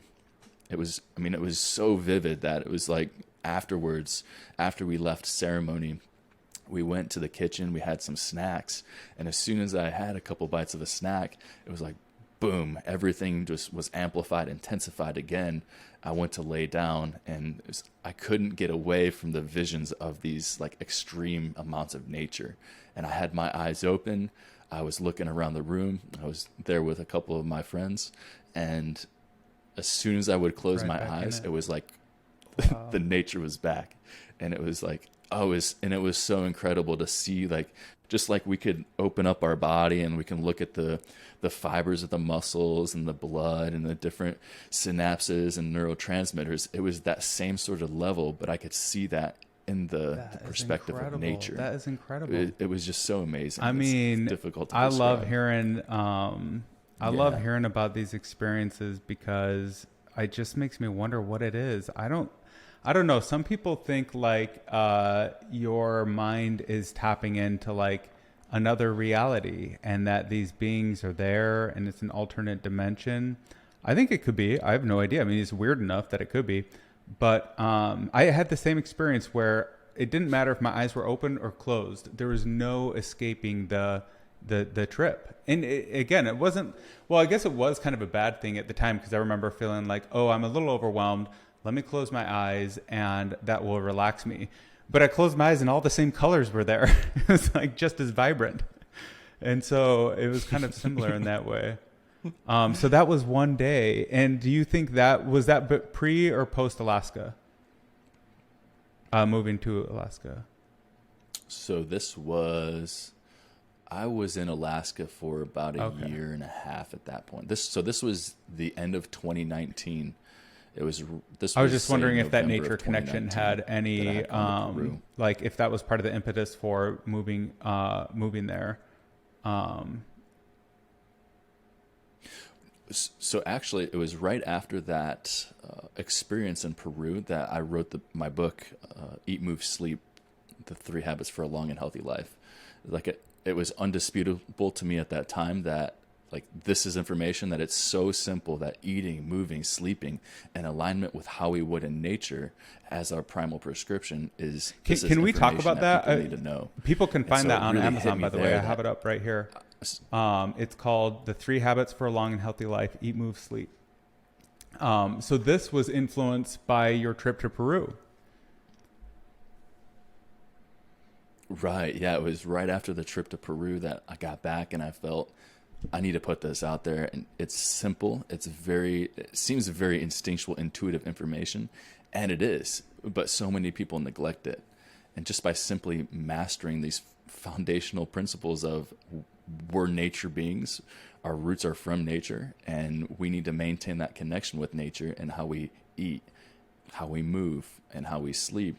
And if we don't do at least that, then we're going to have a hell of a time trying to be healthy. So now why eat, move, sleep? I mean, those categories make sense to me. I don't know what other ones I would choose, but like, was that, I guess what I'm asking is, were they connected to specific parts of the trip, or was this like kind of a condensation of knowledge that you already had, and then the trip to Peru inspired you to publish it? Or was this knowledge generated through the experience? Yeah, it's an interesting question. I think what comes up for me is just realizing after the experience in Peru that it seemed at the most simplistic level that in the way that we eat, the foods that we eat and how much we eat and the way that we eat is so important. And simply by eating healthy food, eating real food, and eating it in an appropriate quantity, it's a dysfunction in our eating that is causing the primary problem of obesity, of heart disease, diabetes. Like it's a problem. It's overeating, especially just because of eating and taking it. It's especially overeating. Yeah, it's way too much quantity, and then it's a low quality of foods that then impacts the way that our hormones. Is there what diet are you following right now? That was the along eating. Those lines, by the way. So I follow mostly a sort of a paleo diet. So I keep my carbohydrate intake a little bit lower. And in this point in my life, it's mostly a high protein diet. And then I'll divide up my fats and my protein, or my fats and my carbohydrates. It depends on, where I am in my level of performance and physique. Like on a training day, like today is a very heavy, intense training day. So I'm going to be doing a little bit higher carbohydrates afterwards, where say if I'm going to go and hike in the mountains and do a 15-mile hike this weekend, then I may shift over into more of a sort of like a modified ketogenic diet where I'll do like a higher dose of fat and protein in the morning and keep my heart rate a little lower so I can sustainably go for more like a longer endurance hike. That's interesting because some people talk about using carbs to power those kind of endurance events, and you're powering them through ketones, through fat. Right. Yeah. It's debatable. Right. I mean, we all work a little differently, but not too much differently. We're very similar. And I think the important distinction is so when I'm talking about going and hiking in the mountains, I'm looking to keep my heart rate consistently around like 111 beats a minute up to like 115 beats a minute. So I'm keeping my heart rate between that range. And if I stay in that range, I can sustainably continue to move forward at that intensity without needing to ingest carbohydrates or protein, because I'm at a lower level that I can sustainably produce. Is that trial and error? How'd you even figure that out? Fat for fuel. A little bit of trial and error, but just understanding the 3 different energy systems of the body and how we use food. So we have the energy system of the phosphocreatine system, which is readily available ATP that's in the muscles. We also have the glycolytic system, which is using glucose, carbohydrates, glycogen, and that's using primarily is that in your blood or in your and then we have where is that stored? Your liver also, I think, has some glycogen. The blood, the liver, and then also in muscles. So we have muscle glycogen. Mm-hmm. And then the third energy system would be oxidation, so the Krebs cycle, where you're breaking down oxygen and using oxygen for fuel. And that comes with using, fat oxidation, using oxygen to then produce ATP. So there's those 3 different primary energy systems, and depending on the intensity of exercise will determine where the body's going to get that energy from. And if it's a more higher intensity exercise activity, I may need to use glycogen, the glycolytic system, where we're using carbohydrates, because my body needs energy now really fast, because if it's very intense, it's really starving for energy that's fast, and carbohydrates are the fastest way that we can get that energy. Where if I'm doing more of a slow, steady, paced activity where my heart rate's a little bit lower, well, then I can tap more into using oxygen, using fat oxidation for my energy. But if I'm going at like a high intensity, so say if I'm doing an ultra marathon, and for that ultra marathon, my heart rate's going to be up to say 140 beats a minute that whole time. Well, it may be a marathon of a long distance, but that's a high intensity heart rate to be at. So your body's going to need carbohydrates in order to function at that high level of intensity that whole time. That's one degree of using energy. But for me, I like to go out there's going to be days where I may do sprints and intervals while I'm trail running in the mountains. But a lot of times I like to pace it, and I'll use those days as a way for me to strategically tap into intermittent fasting, tap into using ketones as energy. I may use a ketone product, or I may use some branched chain amino acids. Wow, that's dialed in. So it just depends on the level of intensity and what energy system that I plan to use. If I have more body fat that I want to tap into and really lean up, then I may focus on keeping my heart rate between that 111 to 115. Now, if you are going to eat carbs, what are your sources? What are your go-to carb sources? Yeah, go-to carb sources, looking primarily for things that have fiber. So we're looking for, say, I use rice, long grain rice, jasmine rice. And I'll use those primarily in periods after, say, a workout where I may need to really fuel up. There's slower acting carbs and there's faster acting carbs. A lot of the slower acting carbs, like I mentioned with the rice or maybe some sweet potatoes, fruits can be great. A lot of times I may use most of my carbohydrates after a workout, where I'll ingest it in a shake, where I'll use greens powder. I may use Organifi. Right now I'm using the doTERRA greens powder, which is a really good product. And using more carbohydrates after an intense workout, because my body's in a state where it's starving for more energy. It's in a state where I can spike my insulin and then shuttle in a lot of glucose. So that's a prime time to really ingest post-workout, actually, post-workout. And when... Because I would almost think it would be pre-workout. Like right, you'd want to eat like some rice and then go for a hike. But I don't know too much about it, but... It depends. So the way that I like to look at things, some people like to have a little bit of food in their belly when they go into workout, and some people like to go in fasted or on an empty stomach. Each person's a little different. What I have found is to just make it as simple as possible and just to look at it on a day-to-day basis.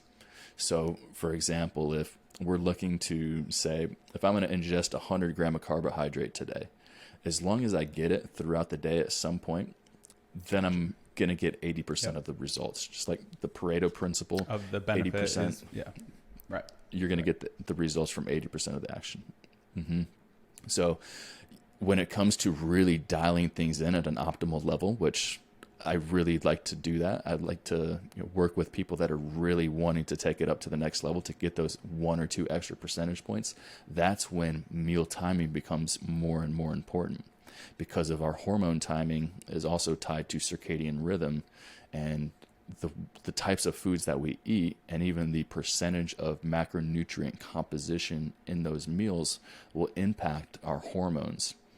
So for example, if after a workout, I have a really intense workout and I want to be in a state of being able to focus and continue to do cognitively taxing tasks for, say, 6 hours after a workout, what I may decide to do is to eat a meal that's more dominant in protein and fats and to have no carbohydrates. And the reason for that is because my body, my hormone profile after eating carbohydrates is going to change. As soon as I eat carbohydrates, it's going to spike my insulin, it's going to pull blood sugar into the muscles, and it's going to change my hormone profile. It's going to help me to relax. It's going to make me into more of a state of kind of feeling numb. Well, that's not conducive to me getting more work done. So I may decide to delay that carbohydrate intake until after I get my work done. And do you use any? It sounds like you generally then avoid, stuff we know is unhealthy, junk food, and most like breads and sugars and stuff. What's your take on artificial sweeteners? Yeah. I use them. I feel like I shouldn't, but I don't know. I hear multiple takes on it. It's tough to avoid them. That's the thing, is they're everywhere. And, I tend to recommend using real food as much as we can. Meaning real food is food that our grandparents would recognize as food. Real food, it isn't necessarily going to have a nutrition label on it. So I've never seen a banana or a moose or blueberries that have nutrition labels on them. So we want to try to eat real food as much as possible. What we can do, I don't even want to say this because some people will use it the wrong way, but you can use fake foods, processed foods to spike your insulin after a workout to super physiological levels that you wouldn't be able to get. Okay, now I got to hear about that. How does that work? So if you think of, if I say when we eat carbohydrates, we want to eat carbohydrates that have fiber in it. And the reason for that is because the fiber will blunt a big blood sugar spike. That fiber slows down the processing of carbohydrates. So as a whole, that's going to be good for preventing people from getting fat, gaining extra fat, keeping their blood sugar lower. Now, in the purpose of growing and getting as big as possible or building muscle mass, we can use fake foods that have zero fiber in order to spike our blood sugar and our insulin to levels that wouldn't be attainable with real food. So if you take Sour Patch Kids, for example, or Starburst, that's just a big wad of sugar is all as it is. So if after a workout you eat a couple pieces of candy, you're going to get this massive insulin spike. And from there, as long as you're getting your protein with that massive insulin spike, it's a way that. So that's why these bodybuilders eat Snicker bars. Like there's a real method to their madness. Snicker bars. Wow. Exactly. And I used to do it eating just dried ramen noodles during a workout or Pop-Tarts during a workout to really spike insulin. And a lot of these bodybuilders that are actually using substances or performance enhancing drugs, they'll use insulin as a way to force themselves to grow. And we know that's a terrible thing because that's a great way to, get cancer. I mean, it's a really terrible thing. And so instead of using insulin, which you can kill yourself really easily with that, we can use candy, these highly processed carbohydrates to spike insulin at these levels. Is that having your cake and eating it too, or is that like a life hack, or like what's your recommendation there? Once in a while, it's okay. Okay. Depends on your goal. It depends. You could do it, and it depends on your workout too. So if you have a very intense workout, say you've been depleted for 3 days, you've been 3 days low carbohydrates, you just had a really hard workout, and you've noticed that you're feeling depleted and your muscles are a little flatter. Well, that third day, you may decide that, all right, after this workout, I'm going to load myself up. I'm going to do a refuel. And at that point, you say, I'm going to use some candy here, and I'm going to drink some candy and eat a protein shake. Hell, I've even put maple syrup in my protein shakes because maple syrup is the same sort of thing. It's just literally sugar syrup. So using something now, like what that about to really spike, what about just like sweets in your regular diet? Do you drink diet drinks or I don't know, like flavor your coffee with any kind of like artificial sweeteners, or like do you use any of that stuff? Yeah, so the artificial sweetener thing. So I tend to avoid artificial sweeteners as much as possible. There's conflicting research out there on whether or not it actually causes people to gain weight, if it's having a blood sugar response. The research that I've seen is that with artificial sweeteners, it may not have the blood sugar spike, but what it does have, it will modify your gut biome. So it will impact the flora in your gut. And when it impacts the flora of your gut, if it's killing the gut flora that you need to digest and process foods, we wipe that out with artificial sweeteners. Now we have people that think they're doing healthy, but they're unable to process the food that they're eating. So that's my take on artificial sweeteners is I'll use it a little bit every so often if I have no other choice, but understanding that if I'm using artificial sweeteners, I need to be careful on taking probiotics and being sure that I'm replenishing. Well, I also notice if I'm using them, I've been making this new dessert, which I call Fat Boy Pudding. Fat Boy Pudding is just whipped cream. So you take a cold bowl with some heavy cream, maybe a half cup is like 400 calories or so. And you whip that up until it's actual whipping cream. And then you add a big heaping scoop of protein powder and a little artificial sweetener. And the reason it's Fat Boy Pudding is because you're going to get so fat eating it because it's so delicious. But what I've noticed eating it is that the artificial sweeteners, I don't know, it's like it awakens the same hunger and the same desire for sweets that candy does. Because like ostensibly one of the reasons I would want to use artificial sweeteners, like for me as a former fatty, as much as I was, when I get the hunger, like I can eat a cake by myself. Easy. Like, on YouTube, you see these people, 10,000 calorie challenge. It's not a challenge for me. I can eat 10,000 calories in a heartbeat. It's not a challenge. And so, yeah, like I wonder if it is changing your gut microbiome, because I find when I get my nutrition really dialed in and I'm eating super clean, I genuinely crave those foods. Like if I'm eating eggs in the morning, that's what I want to eat in the morning. If I'm eating steak at night, that's what I want to eat at night. And if I go 2 or 3 weeks with like having really dialed nutrition, I'm super craving healthy foods. Versus like you could, I think, do the same thing with cheesecake. So yeah, I wonder if it's changing your gut biome in that way, and that it's actually making you kind of crave those sweets. The research that I've seen, that's the biggest thing that I've seen compelling from research on the artificial sweeteners, is the change in the gut biome. And something that comes up too with what you mentioned is the change, or you didn't say it, but how if you're eating healthy foods that you start to notice craving or wanting different foods. And what can happen is we change our taste palette. If we're eating foods that are, say, highly sweetened, tons of sugar, artificial sweeteners, that's going to change what tastes palatable to us. Where as soon as we remove the sugars, the salts, it changes what tastes good. And, you know, I got nephews, I got cousins that don't think anything tastes good. And a lot of it is because of the types of food they eat, that these kids now won't eat real foods because they've been eating these processed cereals or these snacks. And what that does is it changes what tastes good. And that's so you why can really so have your cake and eat it too. If you can change your taste buds to crave good food, like that's a win-win. Yeah, it can be a win-win, and using it appropriately, it can be one of the greatest tools. It's just understanding that moderation is key. You can't eat a whole cake after a workout, but you can eat a little bit and still get your protein.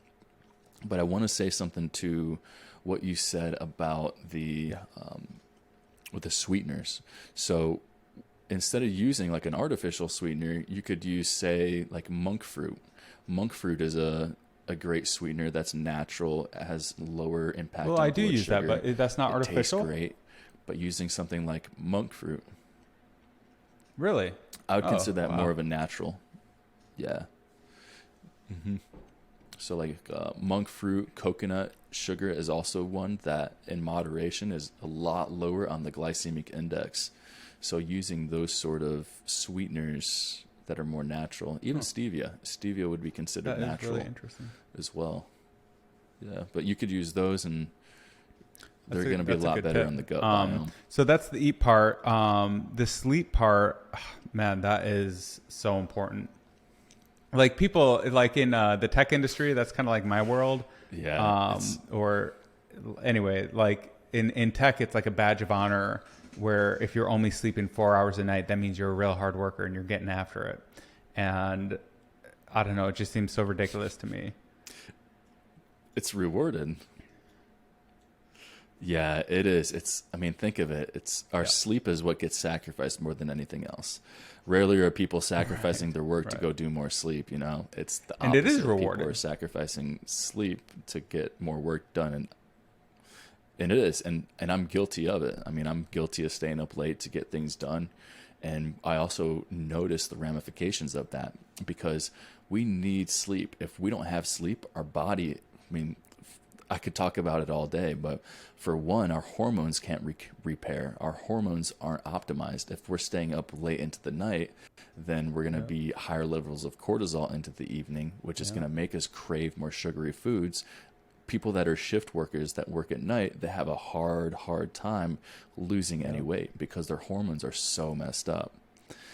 And then if we don't get at least 7 hours of sleep, 7.5 hours of sleep, testosterone levels are going to be plummeted. We need to have sleep in order to have our testosterone replenish.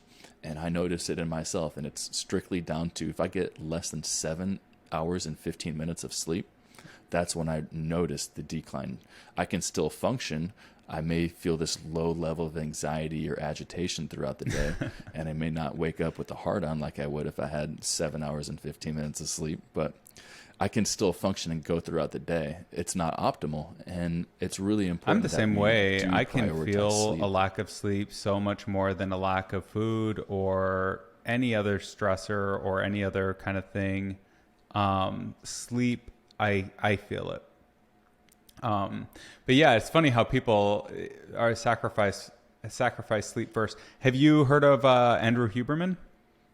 He's a podcaster. Yeah, I love his content. Love him, but man, I never really took this great. like circadian rhythm stuff seriously until I started hearing him like rant about light timing. And he talks about it so much, I was like, okay, there's got to be something to it. So I started getting out of bed first thing in the morning and just going outside literally within like 10 seconds of waking up. Like sometimes I would just lay down outside if I was that tired, but I would just force myself to like be outside. And he was right. Like it resets your clock. And because I've never really been a morning person, but the times where if I actually spend the dedicated time to like go out and get some sunlight, I find myself just naturally more tired, maybe whatever, like earlier in the day. And so I guess I wonder, do you have any kind of like ideas on like how people can optimize their sleep? That's one I found like that's pretty handy is the light timing protocol he provides.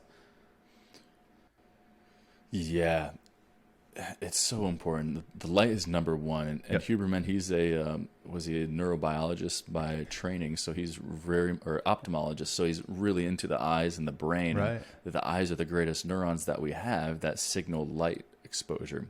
And so with light exposure, that's the biggest thing that can impact our sleep. When we sleep, we want to have a dark environment. We want it to be cool and we want it to be quiet. So those three things is what we're shooting for in our sleep environment. The biggest problem with our sleep is that we have these devices. We have artificial light. We have our phones. We have our computers. We have TVs. Hell, even the street lights now are artificial lights. And if we're getting this constant input of artificial lights, it's telling our body, it's telling our circadian rhythm in our body that it's daytime. It may be 2 a.m. and you're outside walking along a street. You got street lamps looking at your phone. Well, your body's gonna think that it's daytime. So when we're out of alignment with that connection with our sleep, and we could even liken it to the fire element of the light of the sun, the element of fire. And if we tune to the rhythm of the sun, the rising of the sun and the setting of the sun, we stay tuned into that element of fire, of light. When we're out of alignment with that, and we're using devices late into the night, we're watching phones, TVs, that's interrupting our natural rhythm with nature and with the environment. And so the biggest thing that we can do is to put our phones away, to dim the lights after the sun goes down. And especially we can avoid our phones for an hour before bedtime, or avoid any artificial light exposure for an hour before bedtime. That's one of the best things we can do for our sleep. And we can even have red light. And you can see in the background here, I have red light therapy strips all around my house here, because it helps me to be more in rhythm with nature, to have that circadian rhythm. So that's the biggest thing with our sleep, is to control our light exposure, our temperature, and then our level of sound. And then the last thing I wanted to talk about from your book was, which we've talked about a lot, was the move aspect. With move, you have like strength, you have flexibility, you have endurance. Is there a specific element to movement that you think most people are missing? Yeah, movement. So life is movement, and movement is life. Without movement, we're without life. So movement is essential for us to have life. I break movement down into 3 primary categories. We got strength, we got mobility, and we got cardio. For strength, I encourage people to really focus on the primal strength movements, the core compound movements of the push, the pull. We have the lift, which is the deadlift. We have a lunge, and then we have a carry, like a farmer's carry. So we have these core movements that we want to do. And if we can really focus on these functional, foundational movements and getting strong with these movements, that's really the best thing that we can do for building up strength in our body. And not only building up strength physically, but we're going to start to look stronger. And it's those movements that are the best movements for hypertrophy, for muscle growth, and to get big muscles. So that's the first aspect of movement, is the strengthening component. Next, we have the cardio component. And cardio is important because our heart health, our circulation, our blood flow without our body. We want to have a healthy heart, and we also want to have healthy lungs. So the cardio system is very important because of our repair, but also because of our physique and our metabolism.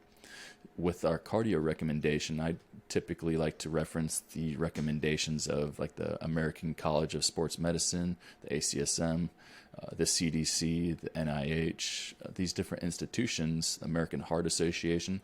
They all recommend somewhere between 150 to 180 minutes of moderate intensity it's a good amount of time activity every week.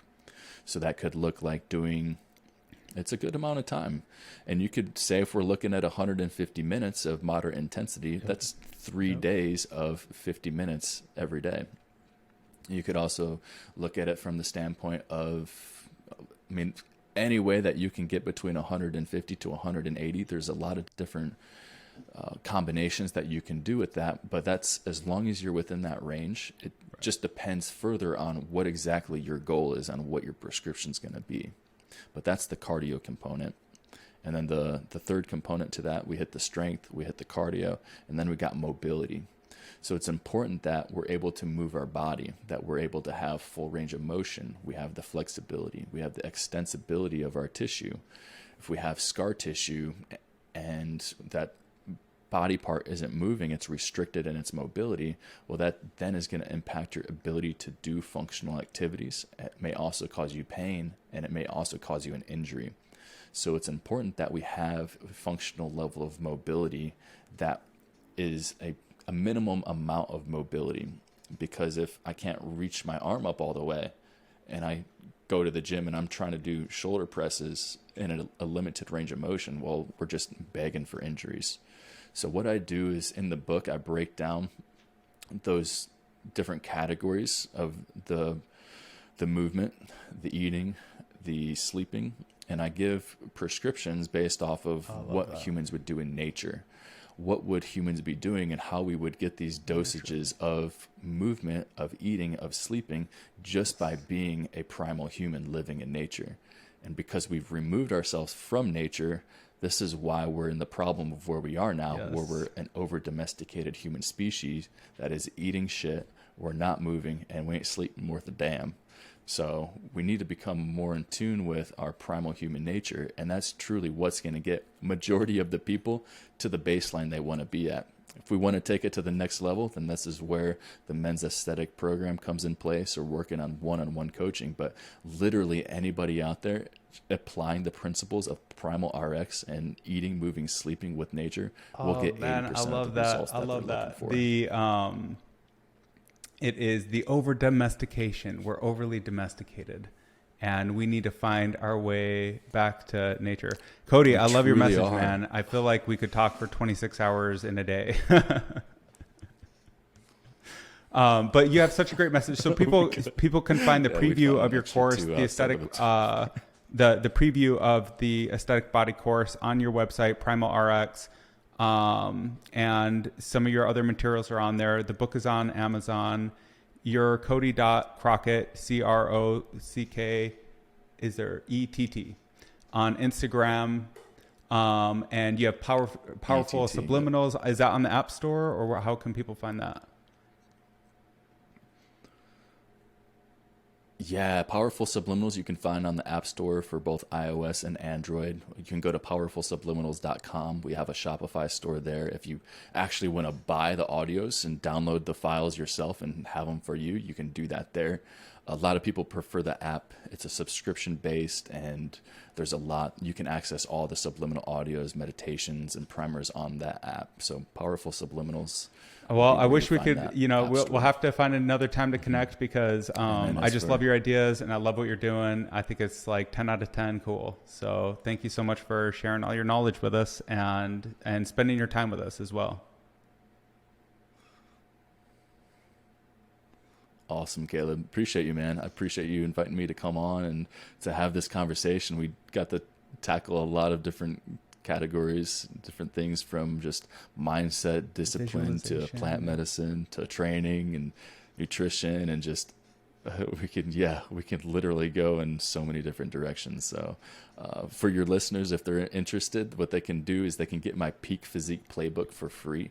If you go to primalrx.com, there's a free resource there on just starting to get the first couple of steps going towards building up your aesthetic physique. So if you want that, primalrx.com. And then, like you said, with the men's aesthetic physique program coming out, I call it the MAP. The MAP is dropping next week and giving men the map to building the physique, the confidence, the masculine strength. And we talk about a lot about the concepts we talked about here, from, you know, the mindset, the body, and also have a section on primal nature and testosterone optimization. So a lot of juicy stuff there that I follow for myself. These are all such great ideas, and everyone should subscribe to them and follow them. I believe anyway.